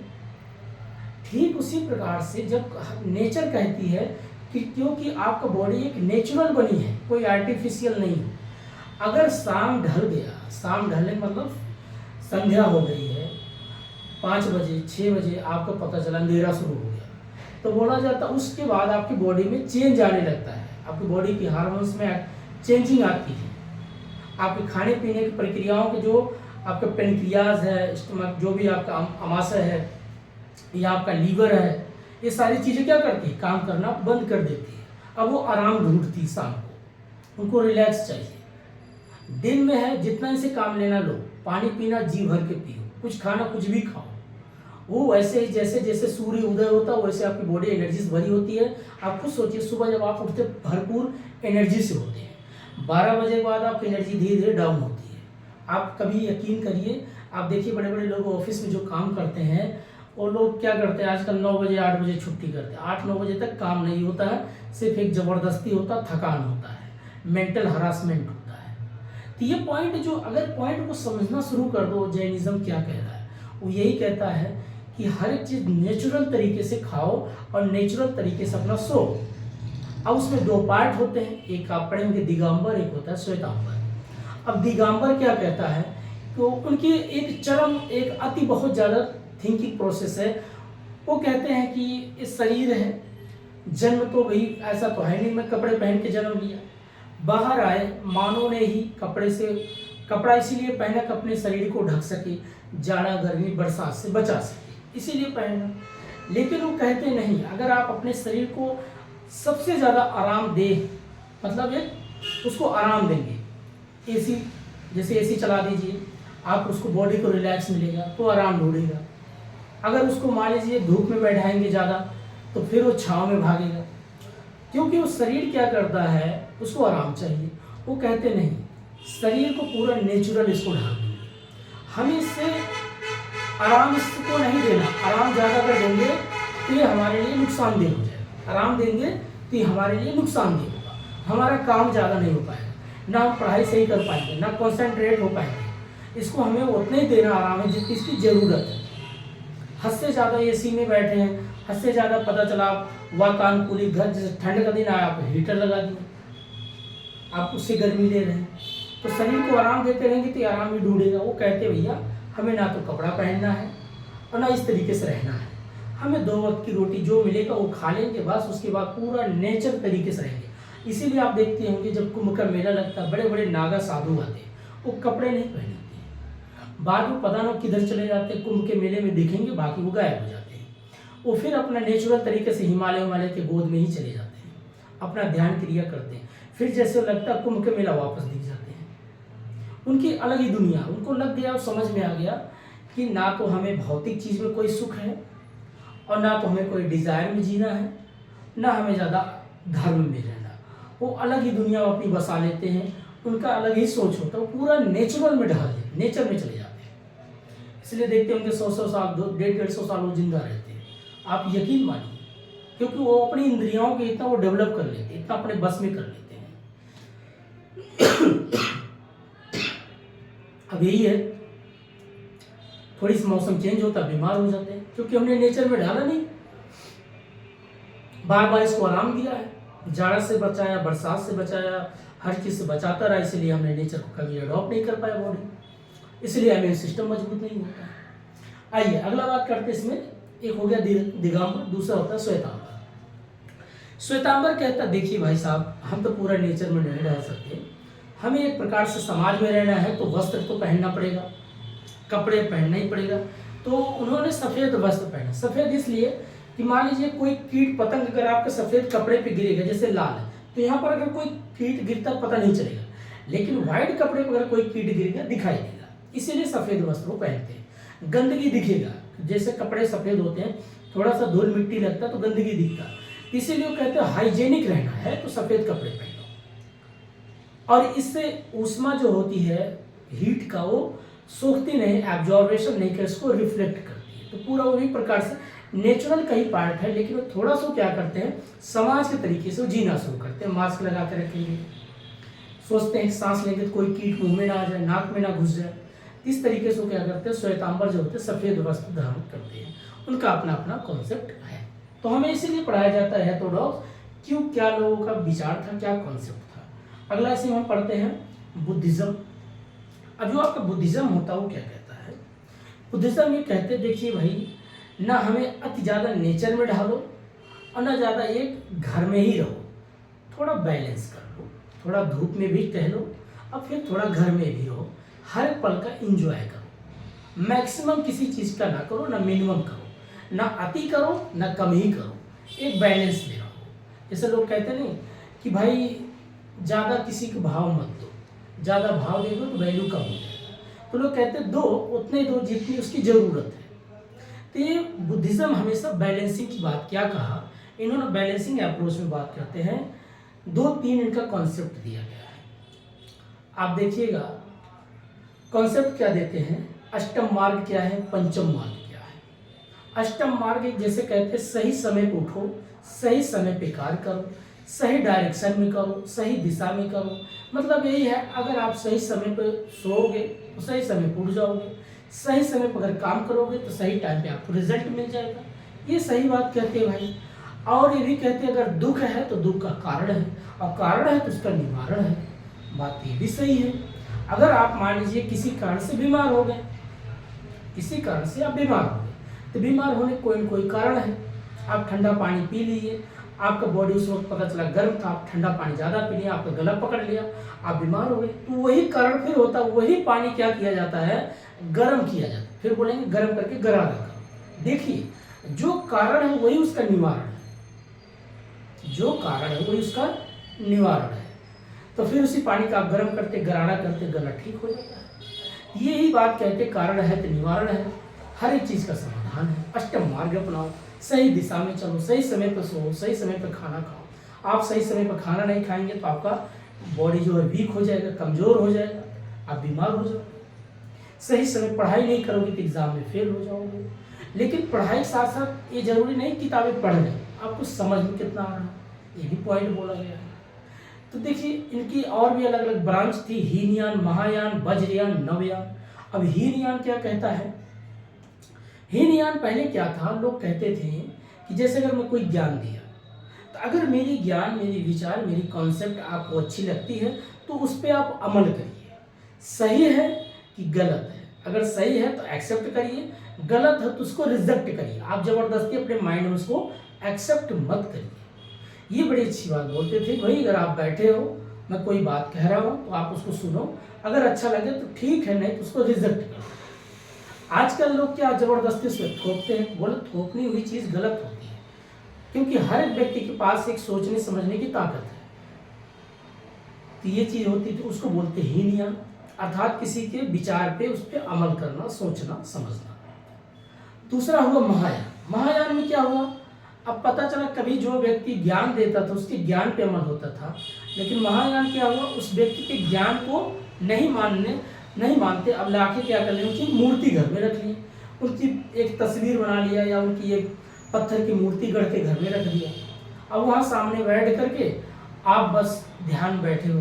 भाई ध्यान का मतलब क्या है, ध्यान उनको ज़रूरत है जो पूर्ण रूप से अनबैलेंस, उनका माइंड काम नहीं कर रहा है, उनके लिए इलाज करने की ज़रूरत, जो बीमार है। जो बीमार नहीं उनको क्या इतना ध्यान करने की ज़रूरत भाई। तो कहने का मतलब ये कहते थे, जब आपका सही समय था करने तो आपने किया नहीं, अब मेरा मूर्ति रख करके क्या हासिल करोगे, तो बोले नहीं, अब गुरु जी का मूर्ति घर में रख लेंगे तो हमें लगेगा ज्ञान अपने आप में आएगा। ये तो भाई पाखंडवाद हो गया, अंधविश्वास हो गया। इसीलिए वो कहते थे घर में किसी, जैसे आजकल लोग देखिए, कोई टीचर हो, कोई बॉलीवुड का या हॉलीवुड का कोई भी एक्टर हो, कोई लीडर हो, 2-4 अच्छी बातें करता है तो लोग उसको अपना वो मान लेते हैं, आदर्श मान लेते हैं। लेकिन पता चला वही आदर्श व्यक्ति अगले दिन खैनी का प्रचार कर रहा है, गुटखा का प्रचार कर रहा है, नशे चीज का प्रचार कर रहा है, तो क्या उसको आप अपनी आदर्श मानोगे? अरे वो व्यक्ति आदर्श माना जाता है, अगर वो अच्छी बात किया ठीक है, लेकिन क्या वो हर कदम पे अच्छी बात करेगा? भाई वो सेल्फिश है, वो भी प्रोफेशनल है, वो अपने लिए जीने आया, आपके लिए नहीं है। यही चीज़ वो बोलते थे कि मेरी मूर्ति घर में टांग लेने से काम नहीं होगा, अगर अच्छी चीज़ है एक्सेप्ट करो, गलत चीज़ उसको रिजेक्ट करो, आप खुद में बनो। उसी को बोलते थे कि जैसे कहते हैं ना, अप दीपो, स्वयं अपनी दीपक जलाओ, स्वयं में अपना एक विजनरी बनाओ, स्वयं में थिंकर बनो, सही क्या है गलत क्या है उसको पहचानो। जिस दिन ये करना शुरू करोगे तब आप आगे बढ़ोगे। और हर कदम पे किसी के एक मेंटरशिप के तरीके से अब बताओ क्या करें, अब बताओ क्या करें। तो कल आप प्रोफेसर बन जाओगे, किसी पढ़ाना तो क्या आप गुरु जो आपके गुरु जी को कॉल करोगे, सर आप क्या पढ़ाएं। गुरु जी कहेंगे कब तक मेरा साथ लोगे, अब तो साथ छोड़ दो। यही चीज वो कहना चाहते थे कि अब दीपो बनो, स्वयं का दीपक जलाओ और आगे बढ़ो। ये कॉन्सेप्ट देते थे कि हीनयान और महायान का विचार करते। एक आ गया वज्रयान। अब वज्रयान क्या हुआ, अच्छा चलो घर में भाई मूर्ति रख लिया, अब क्या करने लगे लोग, उस मूर्ति पे फूल पताका चढ़ाने लगे, आरती लेने लग गए, बढ़िया अगरबत्ती जलाने लग गए। अब वहाँ बैठ करके उटपटांग मंत्र पढ़ना शुरू कर दिए, अपने ब्रेन को और ज़्यादा उसमें इन्वॉल्व कर दिए। आप खुद सोचिए, ये वज्रयान में फंस गए, जादू टोना में फंस गए, वहमभ्रम में फंस गए। ये प्रक्रिया करने से क्या हुआ, आपका और ज़्यादा विनाशकारी शुरू हो गया। पड़ोसी पे विश्वास कम हो गया। पड़ोसी पता चला वो नींबू हो सके नींबू काट के निचोड़ के अपना पिया, फिर नींबू ऐसे कहीं फेंक दिया, देखो उन्होंने मेरे घर के सामने फेंक दिया, जरूर कोई जादू टोना किया। अब अपने दिमाग को ऐसा बना दिया, और जैसा आप बना ले तो वैसा पिक्चर आपके सामने आपके सपने में आने लगता है। फिर चौथा आपको बनता है, एक कॉन्सेप्ट दिया गया नवयान।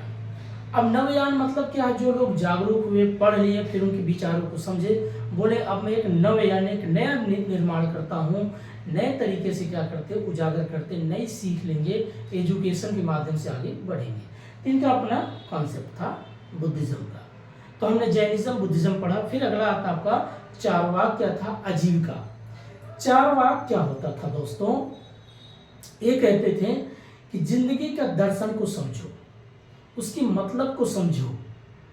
बोले जीवन का दर्शन, भाई जीवन का दर्शन क्या, यही वास्तविकता रियलिटी। देखो आपको जब प्यास लगी तो इस वक्त आपको पानी पीने की जरूरत है, आपको भूख लगी तो इस वक्त आपको खाना खाने की जरूरत है, आपका इस वक्त पेपर करीब आ रहा है तो पेपर इस वक्त प्रैक्टिस करने की जरूरत है, पढ़ने की जरूरत है।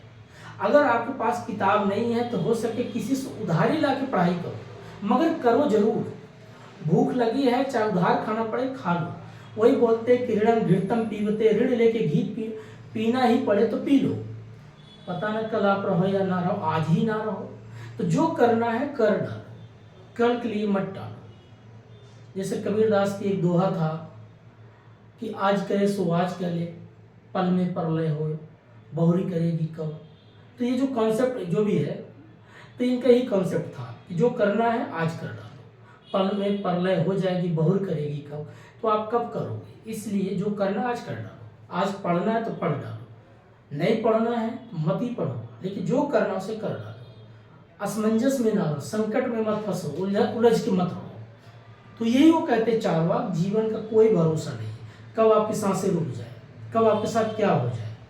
तो जो करना है कर डालो, शादी विवाह करना कर डालो, देखा जाएगा, खर्चा आएगा तो आने दो, डिवोर्स लेना ले लो, खत्म करो, रोज का बवाल खत्म करो, तलाक देना दे के हटाओ, सर पे बोझा मत पालो। जो करना कर डालो, सोचो मत। युद्ध में हो, बॉर्डर पे खड़े हो, सामने दुश्मन, मार दो गोली, देखा जाएगा, जो होगा देखा जाएगा। वो ये कॉन्सेप्ट कहते थे। पता चला दुश्मन आप पे गोली चला दिया, आप ही नहीं रहे, क्या करेंगे। तो उस वक्त प्रेजेंट टाइम में जो आपका साइड बनता है, जो उचित हो समाज को देखते हुए वो कर डालो। ये चारवाक का कॉन्सेप्ट था। आजीविका क्या कहता है, आजीविका ये कहता है देखो भैया, चाहे कुछ करो या मत करो।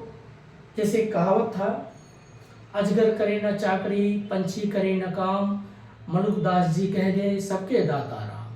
वो कहते थे भैया, क्या पंछी कोई काम करती है लेकिन शाम तक वो भी दाना चुग करके दाना ना खा के पेट भर लेती है, अपने बच्चों को भी पेट भर देती है। अजगर क्या है, कुछ नहीं करता, क्या वो चाकरी करता इधर नहीं, लेकिन बैठा रहता, शाम तक कोई कोई शिकार पाया, कुत्ता बिल्ली जो भी पाया निकल गया। तो ये कॉन्सेप्ट जो उन्होंने दिया, ये कॉन्सेप्ट ठीक जो है आपका आजीविका पे बैठता है। वो कहते हैं अगर आपके जीवन में प्रोफेसर बनना होगा तो आप बन जाओगे, और नहीं बनना होगा तो आप नहीं बन पाओगे।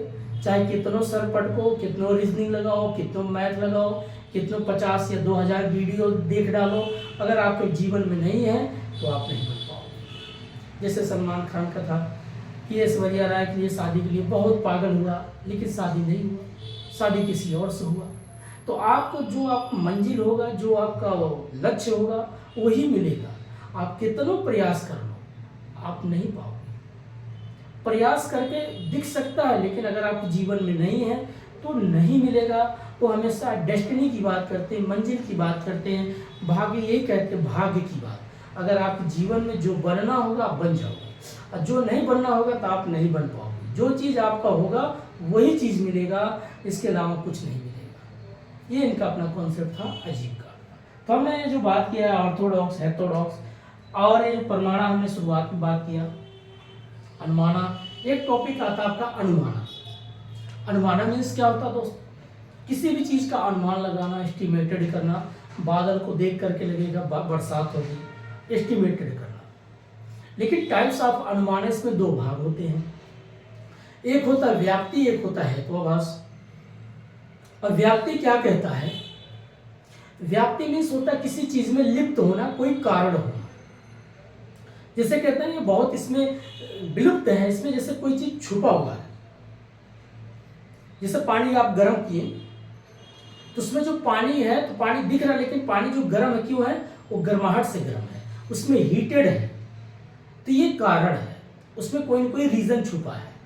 कोई व्यक्ति अगर एग्जाम पास करते हैं कि भैया पास हुआ है तो इसका मतलब क्या? कोई न कोई रीजन है, पढ़ाई किया।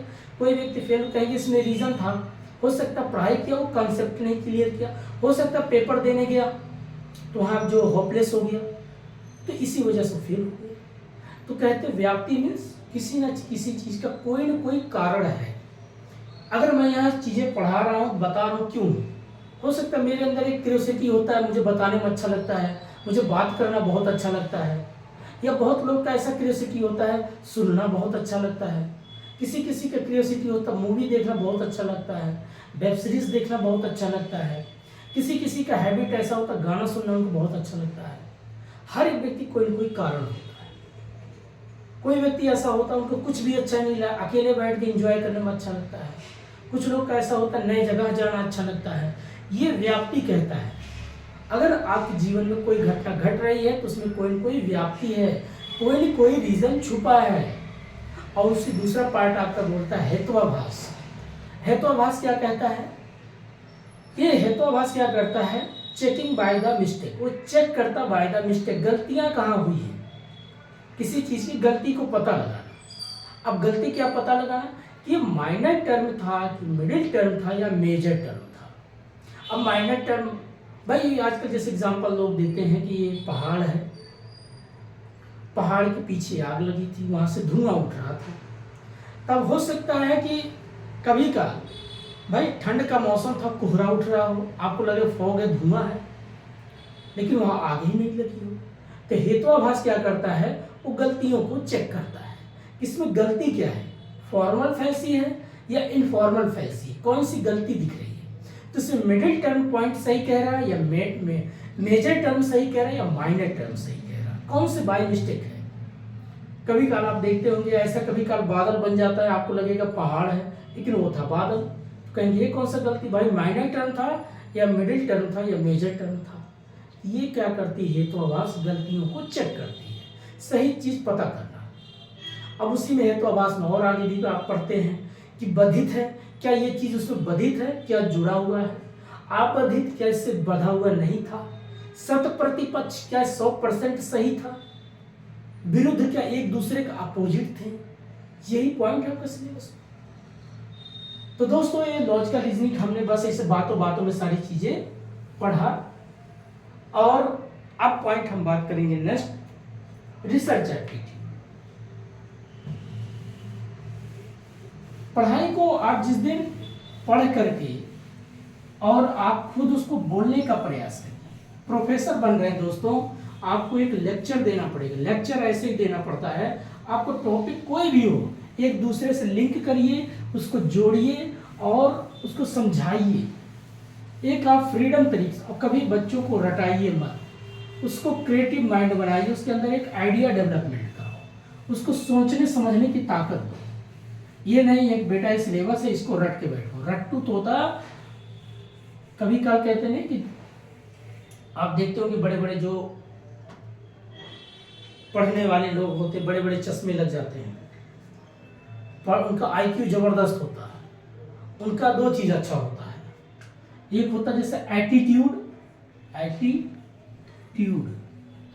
एक होता है एप्टीट्यूड। अब इनमें कोई फर्क क्या होता है इसको पहले बताते हैं। एप्टीट्यूड मतलब उसके अंदर एक क्षमता है, क्षमता मतलब कैपेसिटी है भाई, उसमें इतनी क्षमता है, उसको अगर आप 100 क्वेश्चन दे तो मैथ का, तो 100 में 100 नंबर ला देता है, सब क्वेश्चन बना देता है। उसके अंदर कैपेसिटी है, एप्टीट्यूड है, उसकी माइंड इतना बढ़िया हो, उसके आईक्यू जबरदस्त है। और एक होता है एटीट्यूड होता है उसका व्यवहार, उसका नजरिया। आपने देखते होंगे ये जो पढ़ाकू लोग होते हैं, इनको पढ़ाकू बोलते हैं। ये हमेशा बड़े बड़े चश्मे लेकर किताब लेकर बैठे रहेंगे, हमेशा कोई कोई चीज ढूंढते हैं। लेकिन ये होना अच्छी बात है। अगर आपके पास आपका एटीट्यूड ठीक नहीं है, आप दूसरे से नफरत कर रहे हैं, दूसरे से ढंग से बात नहीं कर रहे हैं, वो किसी के सामने आप बैठे, कोई व्यक्ति उसका मैथ अच्छा नहीं है, आप उससे पूछते हो अच्छा बताओ, क्वेश्चन दे दिया, कुछ भी पूछ लिया कि भाई 0.2 इंटू 0.2 इक्वल टू क्या होगा, अब वो बोल देगा भाई 0.4, लेकिन ये नहीं है। अब वो बोलेंगे नहीं 0.04 ये आंसर होता है, क्योंकि इन्होंने अपना जीवन इसी में जिया। और दूसरा वाला बोला भाई अरे कोई बात नहीं, 4 तो बोला ही था। अगर ये बोला, अगर इनका एटीट्यूड अच्छा होता है, देखो जितने पढ़े वाले होते हैं उनकी एटीट्यूड ठीक नहीं होता, वो हमेशा घमंड में जीते, उनको लगेगा दुनिया सबसे अलग तरह से आ गए हैं। तो ये जब तक आपका एटीट्यूड अच्छा नहीं होगा, पॉजिटिव व्यू में नहीं होगा, मस्त मौला आदमी नहीं होगे, तो ना आप कभी पार्टी में अच्छा लोग आपको एक्सेप्ट करेंगे, ना शादी विवाह में आपको अच्छा एक्सेप्ट करेंगे। जिससे आपकी शादी होगी वो भी कहेगी कौन बोरियत आदमी मिल गया भाई, जब देखो बस 24 घंटा इसको बस जोड़ो घटाओ यही जिंदगी जीता है, न छोटे छोटे पल को एंजॉय करता है, न नेचर को समझता है, न कभी हंसता है, न बोलता है, जब देखो बस एक ही टॉपिक पे घुसा बैठा रहता है। तो एटीट्यूड बहुत ज़बरदस्त अगर जिसका है, अगर आपका व्यवहार बहुत अच्छा है, आप लोगों में बहुत बढ़िया, इसको बोलते हैं एसक्यू, सोशल होना, सोशल इंटेलिजेंट होना, जो भी है, आईक्यू होना, ये तो अच्छी बात है। लेकिन जिसके पास आईक्यू भी अच्छा है और एसक्यू भी अच्छा है, वो दुनिया का सबसे मस्त राजा आदमी है। जैसे आप 3 इडियट मूवी में देखे होंगे, जो एक रेंचो कोई करके जो आमिर खान का रोल था, उसके पास एप्टीट्यूड भी अच्छा था, एटीट्यूड बहुत अच्छा था। ये क्या कहता था, पढ़ाई के मतलब नहीं, खूब बेसिक कॉन्सेप्ट पढ़ लिया, रट डाला, जो काम की उसे पढ़ो, उसको जीवन में अप्लाई करके देखो, लागू काम होगा। पढ़ तो लिए बच्चे बहुत अच्छा, लेकिन बी प्रैक्टिकल कुछ पता नहीं। ये क्या करता था, सोशल ज़्यादा होता था, और उसके बाद ये भी सोशल पे इसको इम्प्लीमेंट करता, लागू करके देखता था। जिसमें आप दिखाया गया है एक डिलीवरी केस होता है, किस तरीके से वो बच्चे का जो डिलीवरी करवाता है, तो कितना बढ़िया लगा कि अगर इसके पास हो एसक्यू नहीं होता, आईक्यू लेके बैठा रहता, क्या करे। इसलिए आईक्यू होना ठीक है, लेकिन अगर आपका एटीट्यूड बहुत अच्छा हो, एटीट्यूड के साथ आपका एसक्यू बहुत अच्छा हो, आपका व्यवहार अच्छा हो, तो लोग आपको एक्सेप्ट करेंगे। अब पता चला घुरमुसान की तरह सर ऐसे करके जा रहे हैं, कोई बोला और भाई कैसे हो, अरे जब कोई मिला और बढ़िया भाई क्या अच्छा, तो आपको लगे यार बंदा खुल के मिलता है, मजा आता है, उसको भी अच्छा लगा, आपको भी अच्छा लगा। तो कुछ लोग होते बेग टाइम शाम को 5 बजे घर आने आए, घुस जाएंगे, कुंडी चढ़ा देंगे, चाय वो पियेंगे, फिर कुछ थोड़ा पढ़ेंगे, फिर सो जाएंगे। उनका जीवन ही ऐसे बोरियत बीतता है। बड़े बोरी लोग होते हैं, इतने खराब लोग होते हैं, सब मन ही खराब होता है नेगेटिव लोग को देख करके, लगता है यार कौन सा आदमी मिल गया सुबह सुबह, इसका दर्शन हो जाता है तो ऐसा लगता है पूरा दिन आज जो है डिप्रेशन में बीतेगा। तो इसीलिए कहते हैं कि भैया एटीट्यूड भी अच्छा रखो, एप्टीट्यूड भी अच्छा रखो, एक ही चीज में मत रहो, हर पल का एंजॉय करो। तो हम बात कर रहे हैं अब दोस्तों, आपको बताएंगे रिसर्च एप्टीट्यूड के बारे में। मेरा थोड़ा पढ़ाने का तरीका चेंज करते रहेंगे दोस्तों, टॉपिक है, टॉपिक एंजॉय करो।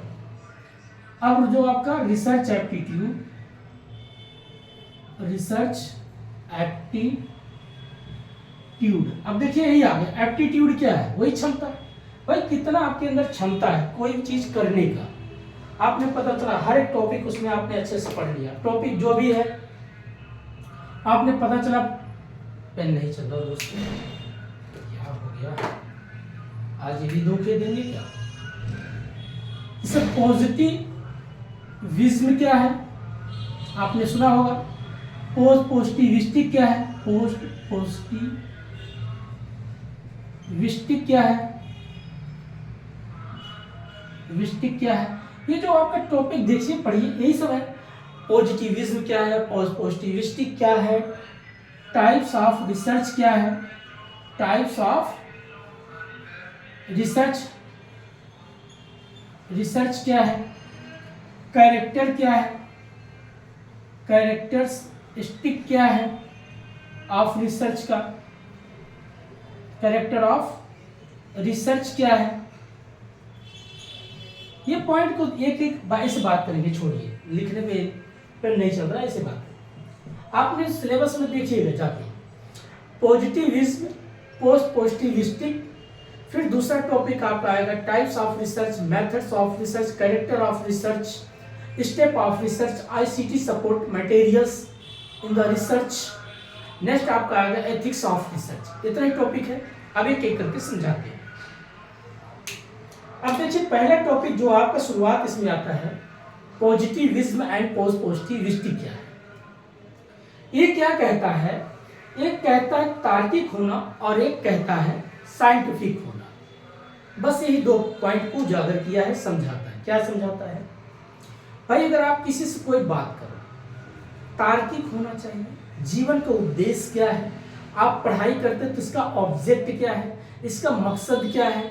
पढ़ने का मतलब ये नहीं कि नंबर लाना, उसको अपने जीवन में कितना इसका काम आएगा, और जीवन में अगर काम आएगा तो इससे आने वाले फ्यूचर में कितने लोग को फायदा होगा। एक विजनरी की बात करता है, एक दूरदर्शी की बात करता है। एक कहते नहीं जैसे पुराने समय के लोग, आप देखिए 15वीं शताब्दी 16वीं शताब्दी में जो भी किला बना, जो भी इमारत बना, जैसे आप ताजमहल देखिए, लाल किला देखिए, ये सब क्या है, इनको देखने के बाद राजस्थान में जाइए, पुराने से पुराने किले बने हैं। ऐसे ऐसे किले हैं कि आपको देख के लगेगा कभी ये 100 साल के बजाय 50 साल पुराने होंगे, लेकिन पता चलता है हजारों साल पुराने हैं। कहने का मतलब वही कहना चाहता है, जब कोई चीज़ दूरदर्शी तरीके से हो, तार्किक तरीके से सोचा जाए, तो जिसका फायदा समाज को हो। आज समाज को फायदा क्या हो रहा है भाई, पुरानी चीज़ लाल किला है, आप उसको बढ़िया टिकट काट के बेच रहे हो, पैसा कमा रहा सरकार। ताजमहल है, टिकट कट रहा है, वहाँ लोग देख रहे हैं, पैसा कमा रहे हैं, नहीं कमा रहे हैं। यही चीज़ ये कहना चाहता, पॉजिटिविज्म और पॉजिटिविस्टिक। भाई तर्क होना चाहिए और विज्ञान होना चाहिए, बस। तर्क मतलब अगर आप कोई काम कर रहे हो, इसका उद्देश्य क्या है, इसका लक्ष्य क्या है, क्या प्राप्त करोगे। अगर आप पढ़ाई कर रहे हो तो कैसे करें, क्या पढ़ें क्या ना पढ़ें, अगर पढ़ते हैं तो किस तरीके की पढ़ाई करें। अब बहुत से लोग ध्यान देते हैं, सुबह 4 बजे उठो, ब्रह्म मुहूर्त में उठो, उस वक्त एनर्जी से भरपूर होते हो। आप जिस समय उठो वही आपके लिए ब्रह्म, सुबह सुबह का जो भी है मुहूर्त है, बढ़िया समय है पढ़ाई करने का। आप जिस समय मन नहीं है वही आपके लिए समय खराब है, उस वक्त बिल्कुल मत पढ़ो। दिमाग भी क्या करती है, शरीर जो होती है इसका भी एक समय के बाद, जैसे आप लगातार कोई काम करोगे तो धीरे धीरे ब्रेन क्या करती है, उसी चीज़ में धीरे धीरे वो थकान उसको आती है। हर एक चीज़ का ये बाय नेचुरल है। जिस अभी शुरुआत हमने बोला कि ऐसे इंक्रीज होगा, कॉन्सेंट होगा, डिक्रीज होगा। जिस दिन आपका मन करे नहीं पढ़ाई करना, तो उस दिन आप क्या करो, बंद करो, टहलो, घूमो, बढ़िया मूवीज देखो, बढ़िया हवाओं के साथ कहीं भी जाओ, बीच मैदान, पहाड़ी क्षेत्र में, जो आपके नियर बाई क्षेत्र हो, खेत खलिहान में जाओ, इंजॉय करो। तो यही कहता है भाई, अगर आप पॉजिटिविस्टिक तर्क और विज्ञान दोनों साथ लेके चलेंगे तो आपका रिसर्च काफ़ी अच्छा काम करेगा। अब मान लीजिए मैं कोई मोबाइल रिसर्च किया, ऐसा मोबाइल बनाओ कि उसको ना तो रिचार्ज करना पड़े, ना उसमें सिम डालना पड़े, ना उसे बैटरी लगाना पड़े। तो आप सोचेंगे ये कौन सी मोबाइल होगी, कौन सा ऐसा इसमें एलिमेंट्स, ऐसा कौन सा तत्व लगाएंगे भाई। उसको पानी में लेकर डूब जाओ तो खराब भी ना हो, उसे धूप में लेके पता चला 70 डिग्री 50 डिग्री टेम्परेचर में रहो, मोबाइल ही ना खराब हो। तो ये क्या है, आपके अंदर पहले प्रॉब्लम आना चाहिए, प्रॉब्लम को आइडेंटिफाई करना पड़ेगा, रिसर्च क्या करना है, उसके हिसाब से डाटा कलेक्शन करना पड़ेगा। अभी आगे बताएंगे स्टेप ऑफ रिसर्च में। यही पॉइंट ये कहता है, तर्क के साथ विज्ञान होना बहुत जरूरी है। एक तो दोस्तों सबसे बड़ी बात है, जब कभी मैं यहाँ वीडियो बनाता हूँ, पता नहीं यहाँ कितने लोग बिक्री करने, और जब भी अभी वीडियो बंद करेंगे कोई गली में निकलेगा नहीं, कभी कबाड़ी है तो दिवाली आ रहा है ना, इन लोगों का तो और पेट नहीं भरता, सुबह हुआ पता नहीं कितने घर से कबाड़ा निकलेगा, क्या किया जाए, समस्याएं करती है, आवाज़ बहुत डिस्टर्ब करता है। तो पॉजिटिव इज नॉट पॉजिटिविटी। अगला हम बात करते हैं टाइप्स ऑफ रिसर्च। अब देखिए टाइप्स ऑफ रिसर्च क्या है भाई। रिसर्च बेसिक इसका जो है 30 प्रकार में बांटा गया। आप सोचेंगे इतना प्रकार का research, yes. Objective of research, consistency of research, quantitative of research, qualitative of research, dependence of research, independence of research, variable of research, invariable of research, accrual of research, efficiency of research. ये हर एक point 30 भागों में इसको बांटा गया है। अब इसको आप याद करेंगे, रटेंगे, समझेंगे। एक्शन ऑफ रिसर्च, ये जो आपको पॉइंट है क्या कहता है। टाइप्स ऑफ रिसर्च मतलब किसी भी तरीके से आप रिसर्च करो। जब भी कोई आप रिसर्च करो, एक्रूअल मतलब एक उतनी बात करो, उतनी चीजें कलेक्ट करो। जैसे मान लीजिए एक व्यक्ति हो या 2 व्यक्ति हो फैमिली में, अपने घर में, अब आपको बनाना है, चलो भाई 2 लोग हैं, 5 रोटी बना लो, जितना 2 लोग की डाइट खाने की जरूरत है।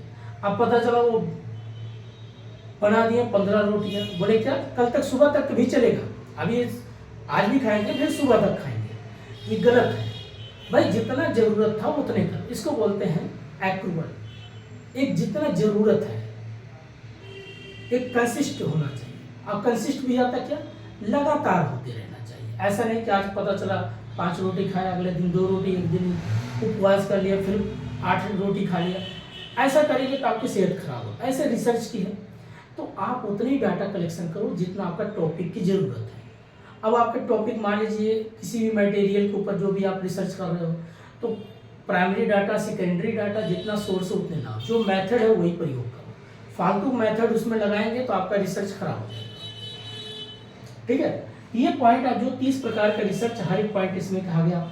ऑब्जेक्टिव ऑफ रिसर्च, आपको उद्देश्य क्या है रिसर्च करने का। कंसिस्टेंसी, लगातार होते रहना चाहिए। पढ़ाई आप कर रहे हो तो लगातार 3 मंथ अच्छे से पढ़ाई करो।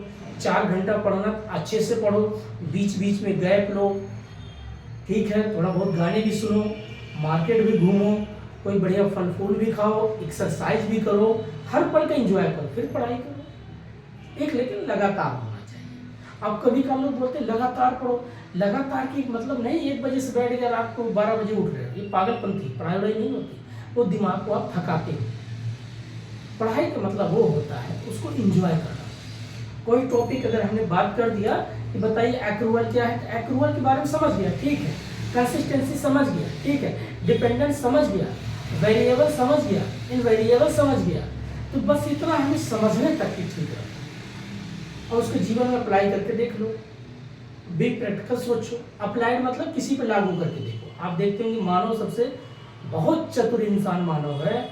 आप कभी काल देखिएगा कोई चीज जब वो परेशान होता है ना, तो पड़ोसी, अभी एक कॉन्सेप्ट बात पर कैसे करते हैं, सपोज करो आपका 2000 रुपया कहीं पर खो गया, कैश रुपया था, आपका खो गया। अब कोई पड़ोस दूसरा अगर बोल दे, आप उससे बात करो, अगला बोले भाई साहब आपका 2000 गया, मेरा 50,000 रुपया खो गया। आपको ऐसा लगेगा कि मेरा कुछ गया ही नहीं, मैं तो बहुत रिलैक्स फील कर रहा हूँ। ये क्या है, आपको अपने से ज्यादा ना दूसरे जब दुख देख लेते हैं ना, तो आपको लगता है जीवन इसका कठिन है, मेरा कुछ नहीं। ये मानव हमेशा अप्लाई करता रहता है, अच्छा इनका और खराब चल रहा है, मेरा ठीक चल रहा है। और जिस दिन पता आपका पड़ोसी कोई बढ़िया नौकरी, बढ़िया सक्सेस हो, उस दिन आपके अंदर एक ह्यूमन नेचर है, यार ये कैसे हो गया, मैं क्यों नहीं हुआ, आप कंपेयर करते हैं। यही हर एक पॉइंट को ध्यान से देखिए, सब समाज का ही पार्ट है, समाज में ही काम करना, इसलिए हर एक पॉइंट को समझना बहुत जरूरी है। अगला बात करते हैं character of research. Character means चरित्र, गुण।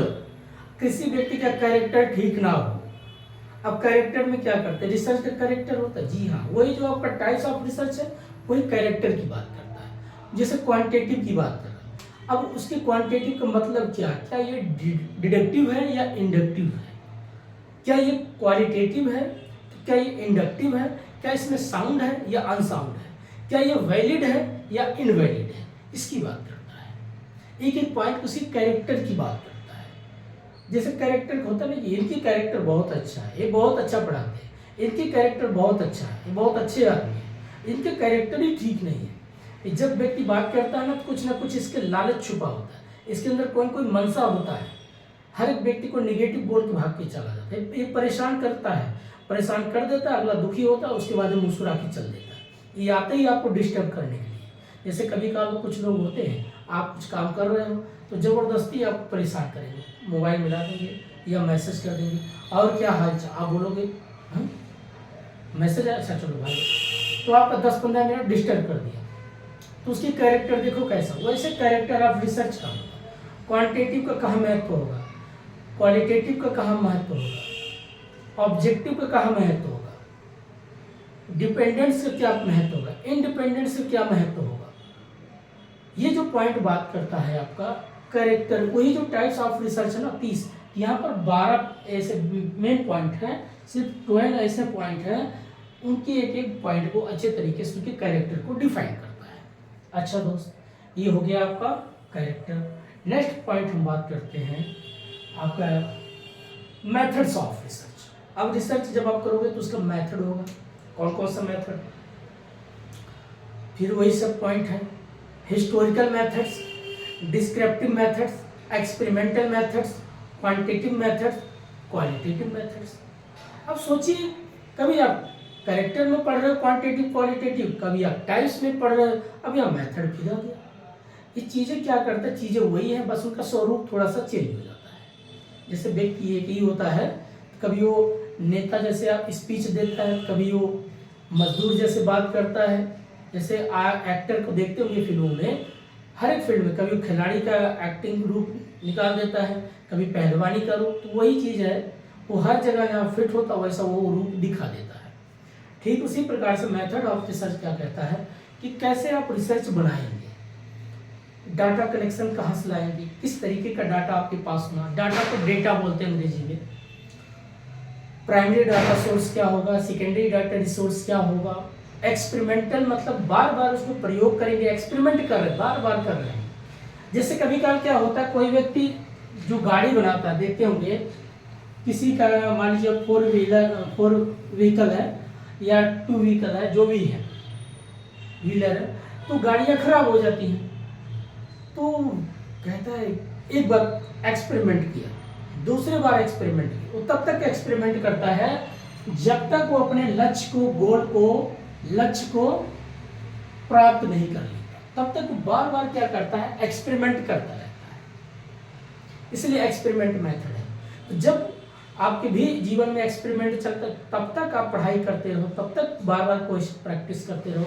लेकिन क्वेश्चन को प्रैक्टिस करना अच्छी बात है, लेकिन कहा जाता है कभी काल हम उस क्वेश्चन को सिलेबस के अनुसार और प्लस थोड़ा एडवांस लेवल में चीज़ें सोचना शुरू करें, तो ये भी होना बहुत जरूरी है। तो आजकल अगर लोग लक्ष्य तो प्राप्त करते हैं, लेकिन लक्ष्य के बाद भी एडवांस सोचना शुरू करो। तो ये बात होती है आपकी एक्सपेरिमेंटल मेथड। हिस्टोरिकल मेथड क्या है, ऑलरेडी कोई पहले हिस्टोरिकल ऐतिहासिक व्यू में कोई ऐसा घर बनाया, कोई ऐसा किला बनाया, कोई ऐसा दुर्ग बनाया, आप उसको पढ़ते हैं, देखते हैं, उसकी मिट्टी जांच करते हैं, उसके पत्थर को चेक करते हैं, इसमें कौन से सीमेंट लगा था, चूना पत्थर लगा था, क्या लगा था, एक एक पॉइंट पे जब आप रिसर्च करते हैं ऐतिहासिक चीज को, उसको बोलते हैं हिस्टोरिकल रिसर्च या हिस्टोरिकल रिसर्च कॉन्सेप्ट, उसको बोलते हैं मेथड्स। ठीक है। नेक्स्ट बात करता है आपका डिस्क्रिप्टिव। डिस्क्रिप्टिव मीन्स होता है पहले से कोई चीज रिसर्च करके रख दिया, आप उसको पढ़ते हैं, पढ़ने के बाद उसके ही जैसा आप बनाना नहीं चाहते, लेकिन वहाँ से कुछ आइडिया ले लेते हैं। एक डिस्क्राइब करा हुआ चीज़ है, वहाँ से पढ़ करके एक आइडिया लेते हैं। जैसे कभी काल आप देखते होंगे कोई बच्चा होता, तो आप किसी बच्चे को जब नए जगह ले जाएंगे तो नई पिक्चर देखेगा, नई इंफॉर्मेशन उसके दिमाग में आएगा, तो घर में आएगा तो वैसे सवाल करेगा, पूछेगा पापा ये बताइए वो जो जिराफ था उसकी गर्दन लंबी क्यों थी। कभी चिड़ियाघर में लेके जाइए बच्चों को, तो खुद देखिए सवाल करना शुरू कर देगा। अभी तक तो पेपर में देखा, कॉपी में देखा, किताब में देखा, अब वहाँ भी प्रैक्टिकल देख के आया, तो आप बोलेंगे कैसे कैसे उसकी गर्दन लंबी हो गई। तो आप पढ़ेंगे डार्विन का सिद्धांत, लैमवार का सिद्धांत, कि भाई जब उनको घास या जो पत्ती खाना हो तो वो अपनी गर्दन को खिंचाई करते थे। तो आप भी देखते हो बहुत से लोग खिंचाई से करते, किसी का हाइट का भी थोड़ा बहुत फर्क पड़ता है, ये नेचुरल है, बॉडी चेंज होता है, लेकिन उसका एक सर्टेन एज होता है, 18 साल 19 साल तक हर एक व्यक्ति की हाइट बढ़ती है, उसके बाद हाइट बढ़ना बंद हो जाता है। किसी का जेनेटिक होता है, जैसे जेनेटिक तरीके से मेंडलीव का जो कॉन्सेप्ट था, मेंडलीव, उन्होंने अपना कॉन्सेप्ट दिया था, मटर के ऊपर रिसर्च किए थे, एक्स एक्स वाई वाई, कौन सा मटर शुद्ध है कौन सा मटर अशुद्ध है। अगर आपके माता पिता का जीन अच्छे हैं तो आपके भी जीन में, अगर पिता का जीन आ गया या माता का जीन आ गया, तो माता का जीन क्या होता है, वो अपने पिताजी से पाई होती है, पिताजी का जीन अपनी माता से पाई होती है। इसलिए आप देखते हो कि बहुत से बच्चों का जिनकी जीन सबसे ज़्यादा जिससे मिलती है उसकी शक्ल उसके जैसा हो जाता है। जैसे शाहरुख खान के बेटे के देखो, उसकी जीन उसके पिताजी से ज़्यादा दिखती है। अक्षय कुमार के बच्चे देखिए तो उसकी जो शक्ल है उसकी माँ जैसे ज़्यादा मिलती है। धर्मेंद्र के देखिए, सनी देओल एकदम बाप जैसे दिखता है। तो ये बोलते हैं कि इनका शक्ल सेम टू सेम अपने बाप पे गया, इनका शक्ल सेम टू सेम अपनी माँ पे गया। ये जीन का इम्पैक्ट होता है। अगर उनकी ये भी है, अगर उनकी माँ या उनके नाना 100 साल जिंदा थे तो वो जीन है, वो भी 100 साल जिंदा रह सकते हैं। अगर उनको 60 साल में निपट गए तो उनको भी 60 में निपट जाए। भले वो जबरदस्ती करे कि नहीं इतना मत खा के जिया या अपवाद भले अलग बात है, लेकिन जीन उतने दिन तक वो रहता है, उसके बाद वो खत्म। लेकिन जीन को आजकल बोला जाता है अगर आपको बचाना है तो एक ही जनरेशन, मतलब एक ही कम्युनिटी, एक ही समुदाय में शादियां बार बार मत करो, क्योंकि उसमें क्या होता है जीन को चेंज करना पड़ेगा। जैसे साउथ में आप चले जाओ तो वहाँ के सिस्टम, जैसे मामा की बेटी है और बहन के पता नहीं क्या आपस में शादी, उनकी जीन ही चेंज नहीं हो रहा है। जैसे पारसी समुदाय में पारसी में ही शादी करता है तो उनकी जीन चेंज नहीं, इसीलिए देखिए उनकी संख्या बहुत कम होती चली गई। और उससे क्या होता है, जीन जब कम होता है तो उसमें ज़्यादा फर्टिलिटी नहीं हो पाता। देखिए मैं कहाँ से कहाँ टॉपिक लेके चला जा रहा हूँ दोस्तों, यही होता है। तो पॉइंट ये कहने का मतलब है, अगर आपको अपनी जीन को और आगे बढ़ाना है, अपनी जीन को और बेहतर करना है, तो आप एक इंटर कास्ट या इंटर रिलीजन या एक इंटर क्षेत्र में ही शादी करिए। इससे क्या होता है, जैसे मान लीजिए कोई व्यक्ति कश्मीर में है, अब कोई व्यक्ति मान लीजिए कन्याकुमारी में रहने वाला है, तो वहाँ का जो क्लाइमेट होगा यहाँ का क्लाइमेट में फर्क होगा। अब पता चला वहाँ की कश्मीर की माँ हो और कन्याकुमारी का पिता हो, और वो शादी अगर करेंगे, जो बच्चा होगा ना वो जाड़ा भी अच्छा से झेल लेगा, बरसात भी झेल लेगा, अब इस गर्मी में भी झेल लेगा। अगर उन दोनों की जीन मिलती है तो उसके अंदर डबल जीन जो होगा तो उसकी आयु भी ज़्यादा होगा, उसकी शरीर में कोई बीमारियां ज़्यादा नहीं होंगी, क्योंकि उसकी जीन की ताकत मिलेगी। ये पूरा लैब में रिसर्च है, आप कभी इस टॉपिक पे आप गूगल करके पढ़ लीजिए या कोई बढ़िया किताब ला के पढ़िए। इसीलिए कहा जाता है कि आजकल लोग जो रूढ़वादी होते हैं, नहीं हम तो करेंगे अपने ही ग्रुप में शादियाँ करेंगे, हम अपने ही धर्म में रहेंगे, तो एक ही धर्म में रहिए तो वहाँ अलग अलग तरीके के बच्चे पैदा होने लगे। बच्चे क्या बहुत सी बीमारियों से ग्रसित होते हैं और इनकी उम्र भी कम हो चली जाती है, ब्रेन की सोचने समझने की ताकत कम हो जाती है। क्योंकि एग्जाम्पल लीजिए, जैसे एग्रीकल्चर, बायोटेक्नोलॉजी क्या करता है, एक पेड़ से दूसरे पेड़ का जो आप देखते होंगे आम है, देसी आम और कलमी आम, उसका डंठल काट के दूसरे में लाके जोड़ दीजिए, जो आम आता है तो देखिए कितना चिकना बढ़िया स्वादिष्ट आम दिखता है, बड़ा आम दिखता है, कोई इसमें ज़्यादा बैक्टीरिया कीट नहीं लग जाते। कभी कांटे वाला जो आपका ब्रिंजर बैगन है और कोई इसका जो बैगन होगा उसको काट के उसको लगा दीजिए, कितना बढ़िया बैगन आएगा। बट ये भी चीज़ अच्छी है, अगर आपको मानव को बचाना है तो एक क्षेत्र से दूसरे क्षेत्र में शादी करो या एक जाति से दूसरे जातियों में शादी करो, इससे जीन चेंज होगा, आपकी उम्र बढ़ेगी, मानव ही बचेगा। आज जीन ही चेंज है, जो लोग तरह तरह के अंडे खा रहे हैं, दूध पी रहे हैं, नहीं तो आज देसी गाय है तो 2 ही लीटर दूध देती है, 1 ही लीटर दूध देती है। आज के जर्सी गाय बना दी है, 20-20, 30-30 लीटर दूध निकालते हैं। इसको बोलते हैं वाइट फ्लड रिवोल्यूशन या रिवोल्ट बोलते हैं, क्रांति बोलते, श्वेत क्रांति बोलते थे। तो अगला हम टॉपिक बात करते हैं आपका step of research. Step of research क्या होती है, इसको देखिए स्टेप बाय स्टेप। भाई आप जब रिसर्च करेंगे पहले किसी चीज का प्रॉब्लम ढूंढो, आइडेंटिफाई करो प्रॉब्लम क्या है। आप जैसे ऐसे सोचो, सपोज करो आप रिसर्च करो मेरी पढ़ाई को और बेहतर करना है, मुझे एक प्रोफेसर बनना है, तो प्रोफेसर बनने से पहले आपकी एक सोचो मेरे पास क्या क्या प्रॉब्लम है, मैं बन क्यों नहीं पाता, मैं कैमरा के सामने खड़ा हूँ तो मेरे हाथ पैर जो है हिल जाते हैं, मैं कॉन्फिडेंस से बात नहीं कर पाता। तो जिस दिन आप आइडेंटिफाई करना शुरू कर दोगे, प्रॉब्लम को आइडेंटिफाई करोगे, पहले प्रॉब्लम लाओ, या पेपर पास नहीं कर पाता हूँ तो क्यों नहीं कर पाता, इसके पीछे कारण क्या है। हो सकता है मेरा कॉन्सेप्ट क्लियर है, प्रैक्टिस बहुत अच्छा सब कुछ है, हो सकता है मैं जब वहाँ पेपर देने जाता हूँ, लैब में बैठता हूँ, कंप्यूटर लैब में, तो वहाँ पता चला मेरा या माउस चलाता हूँ तो हेजिटेशन होता है, या घबराहट हो जाती है, होपलेस से जाता हूँ, बार बार वहाँ पे जो कंप्यूटर पे घड़ी सुइयाँ चलती है उस पर नज़र जाती है, इसलिए मैं क्वेश्चन ज़्यादा बना नहीं पाता, आता हुआ क्वेश्चन मैं गलत कर देता हूँ। ये क्या आपके लिए प्रॉब्लम है। यही चीज़ रिसर्च में कहता है, अगर आप कोई चीज़ नया खोज कर रहे हो, आप ऐसा चीज़ सोचो कि ये मैं ऐसा आविष्कार करूँ, ऐसा कपड़ा बनाऊँ, ये ऐसा कपड़ा बनाऊँ कि इंसान पहने ना, उसे कभी धोना पड़े, और वही कपड़ा हमेशा के लिए हो जाए और हर प्रकार के कलर करता रहे। जाड़े के दिन आए तो गर्म हो जाए, बरसात के दिन आए तो बढ़िया बरसात को भी जो मतलब रिफ्लेक्ट कर दे, बरसात से शरीर ना भीगे। आप सोचिए, आपकी माइंड काम कर रहा है कि भाई ऐसा कपड़ा बनाओ कि बरसात को भी झेल ले, जाड़े को भी झेल ले, गर्मी को भी झेल ले, एक वातानुकूलित रूप में पूरी बॉडी को ढाल दे, ऐसा कपड़ा बनाओ। तो उसके लिए पहली चीज़ आपको सोचा, एक आइडिया तो आया, लेकिन प्रॉब्लम क्या क्या चीज़ें हमें लाना पड़ेगा, क्या क्या चीज़ें करना। तो प्रॉब्लम फर्स्ट टाइम आप क्या करेंगे, पहले प्रॉब्लम को आइडेंटिफाई करेंगे, पी फॉर प्रॉब्लम। फिर दूसरा, इस प्रॉब्लम जब आइडेंटिफाई तो यहाँ बनाएंगे लिटरेचर रिव्यू, लिटरेचर रिव्यू करेंगे। अब लिटरेचर रिव्यू करने के बाद प्रॉब्लम को, फिर इसी लिटरेचर रिव्यू के हिसाब से आप डाटा कलेक्शन करेंगे या डेटा कलेक्शन करेंगे। अब डाटा कलेक्शन जब आप करेंगे तो प्राइमरी डाटा और सेकेंडरी डाटा दोनों कलेक्ट करेंगे।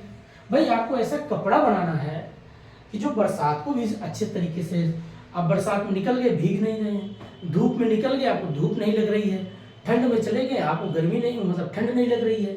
तो आपने कोई चीज़ आइडिया लाया, प्रॉब्लम, अब नई नई चीज़ को आप लिटरेचर रिव्यू में उसको लिटरेचर करेंगे, उसको लिखेंगे, ये चीज़ होना चाहिए, ये चीज़ होना चाहिए, ऐसा धागा होना चाहिए, इस तरीके का होना चाहिए, एक केमिकल होना चाहिए, तभी तो आप कर सकते हैं ना। दूसरा डाटा कलेक्शन, इस हिसाब से आप डाटा लेंगे। डेटा मीन्स इंफॉर्मेशन, इंफॉर्मेशन क्या क्या आपके पास होना चाहिए। जब आपको खाना बनाना है तभी तो आप मिर्ची लाएंगे, तेल लाएंगे, अदरक लाएंगे, धनिया लाएंगे, तो ये एक प्रकार से डेटा है।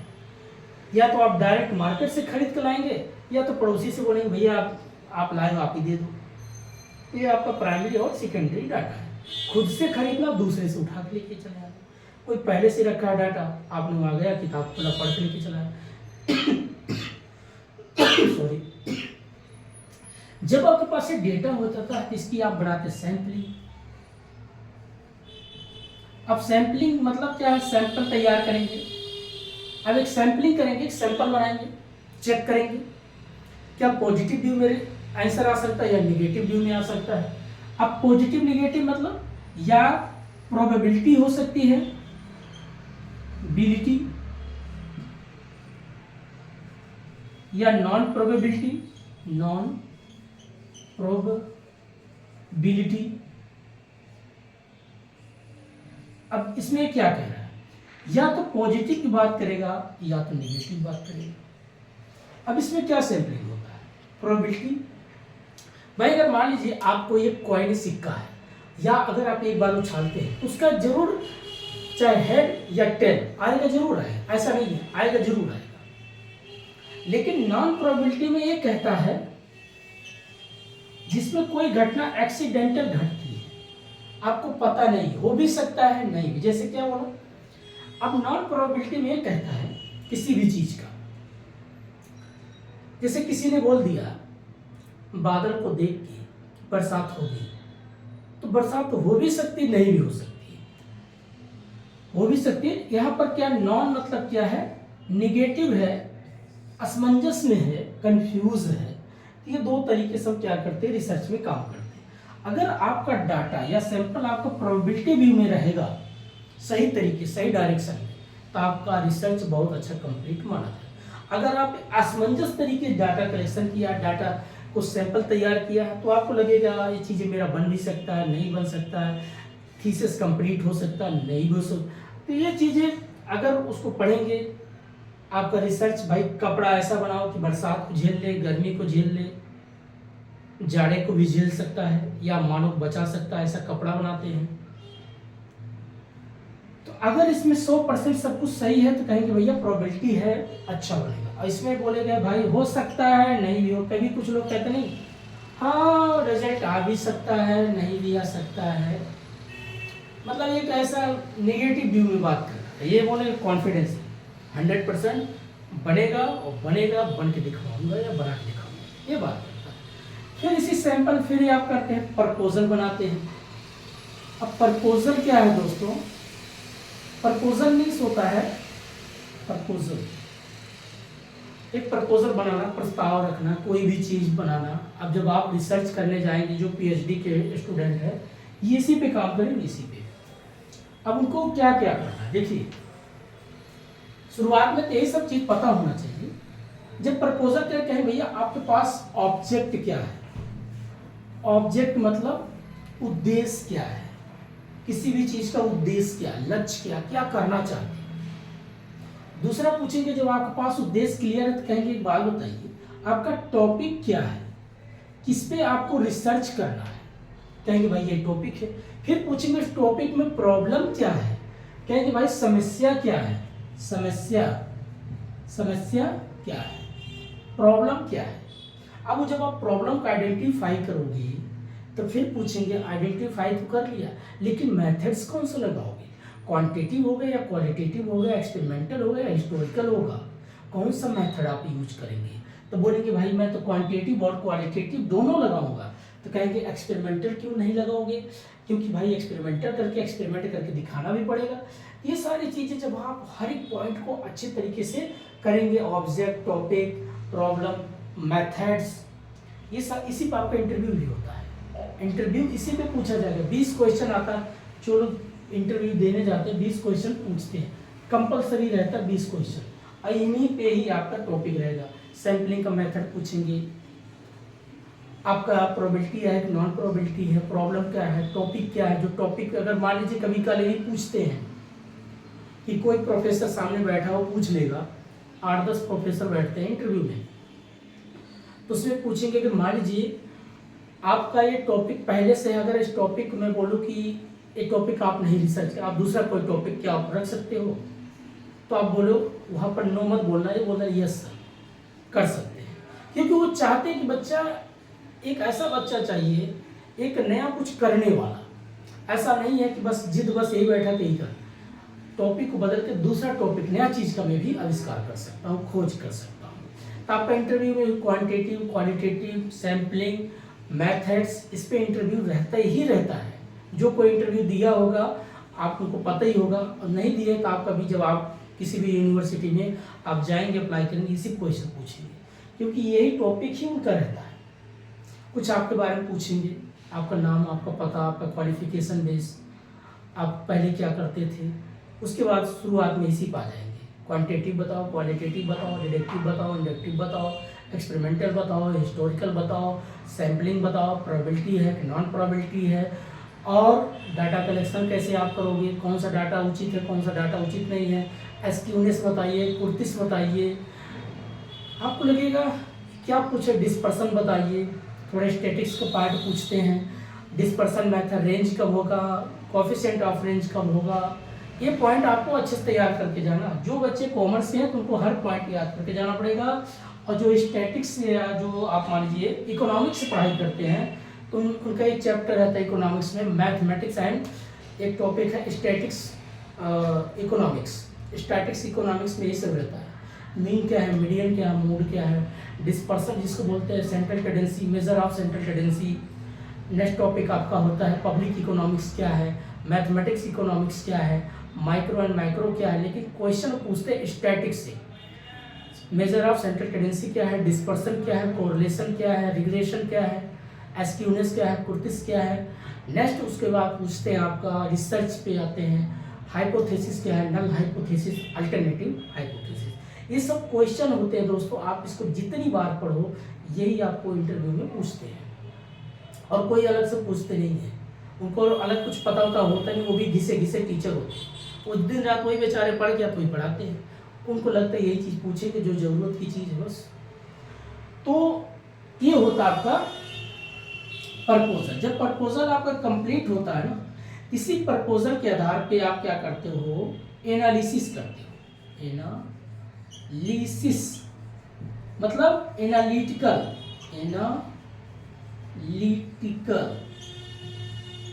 भाई किसी चीज का एनालिटिक करना, एनालिसिस करना, एनालाइज करना, इंटरप्रिटेशन करना, सही गलत का पता लगाना, असर्शन क्या है, रीजन क्या है, इस पॉइंट की बात करता है।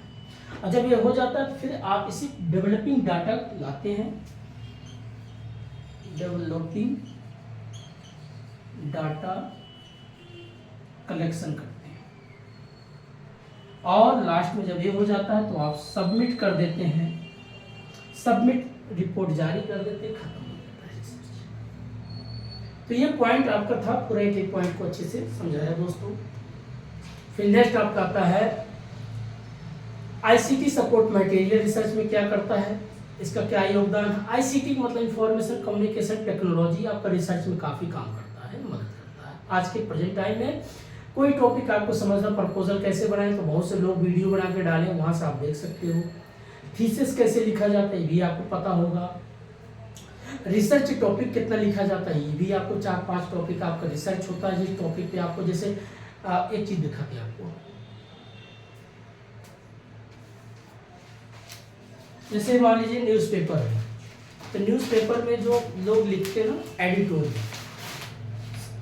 कभी भी इनका आप पढ़ के देखिएगा, सब लोग रिसर्चर होते हैं, और हर एक व्यक्ति, ये जो एडिटोरियल होता है, ये जो एडिटोरियल है दोस्तों, ये दोनों साइड में, इसमें आप कुछ लोग का फोटो दिख रहा है, ये जो रिसर्च करते हैं ना, यही लोग रिसर्च पेपर लिखते हैं, और यही रिसर्च पेपर वही लिखेगा जिस दिन आप आज से ही किसी टॉपिक पे आप लिखना शुरू करो। आप कॉमर्स के स्टूडेंट हो तो इन्फ्लेशन के ऊपर कोई टॉपिक लिखो, इन्फ्लेशन क्या है, क्यों बढ़ता है, इसके पीछे क्या रीज़न है, इसका कंक्लूजन क्या निकलेगा, आने वाले समय इसका सुधार क्या हो सकता है।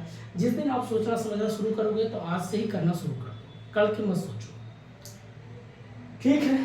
तो ये आपका हो गया आईसीटी सपोर्ट मटेरियल। लास्ट में होता है ethics of research. Ethics of research मतलब होता है किसी कॉपी मत करो, आपका खुद का होना चाहिए, आपका अपनी खुद की पहचान होनी चाहिए। तो आज इतना ही दोस्तों, फिर कल ऐसे बातें करते रहेंगे आप लोग के साथ। फिर मिलते हैं दूसरा टॉपिक के साथ, the people and development and environment. तो आज इतने, तब तक के लिए नमस्कार, जय हिंद, मस्त रहिए, पढ़ाई करते रहिए।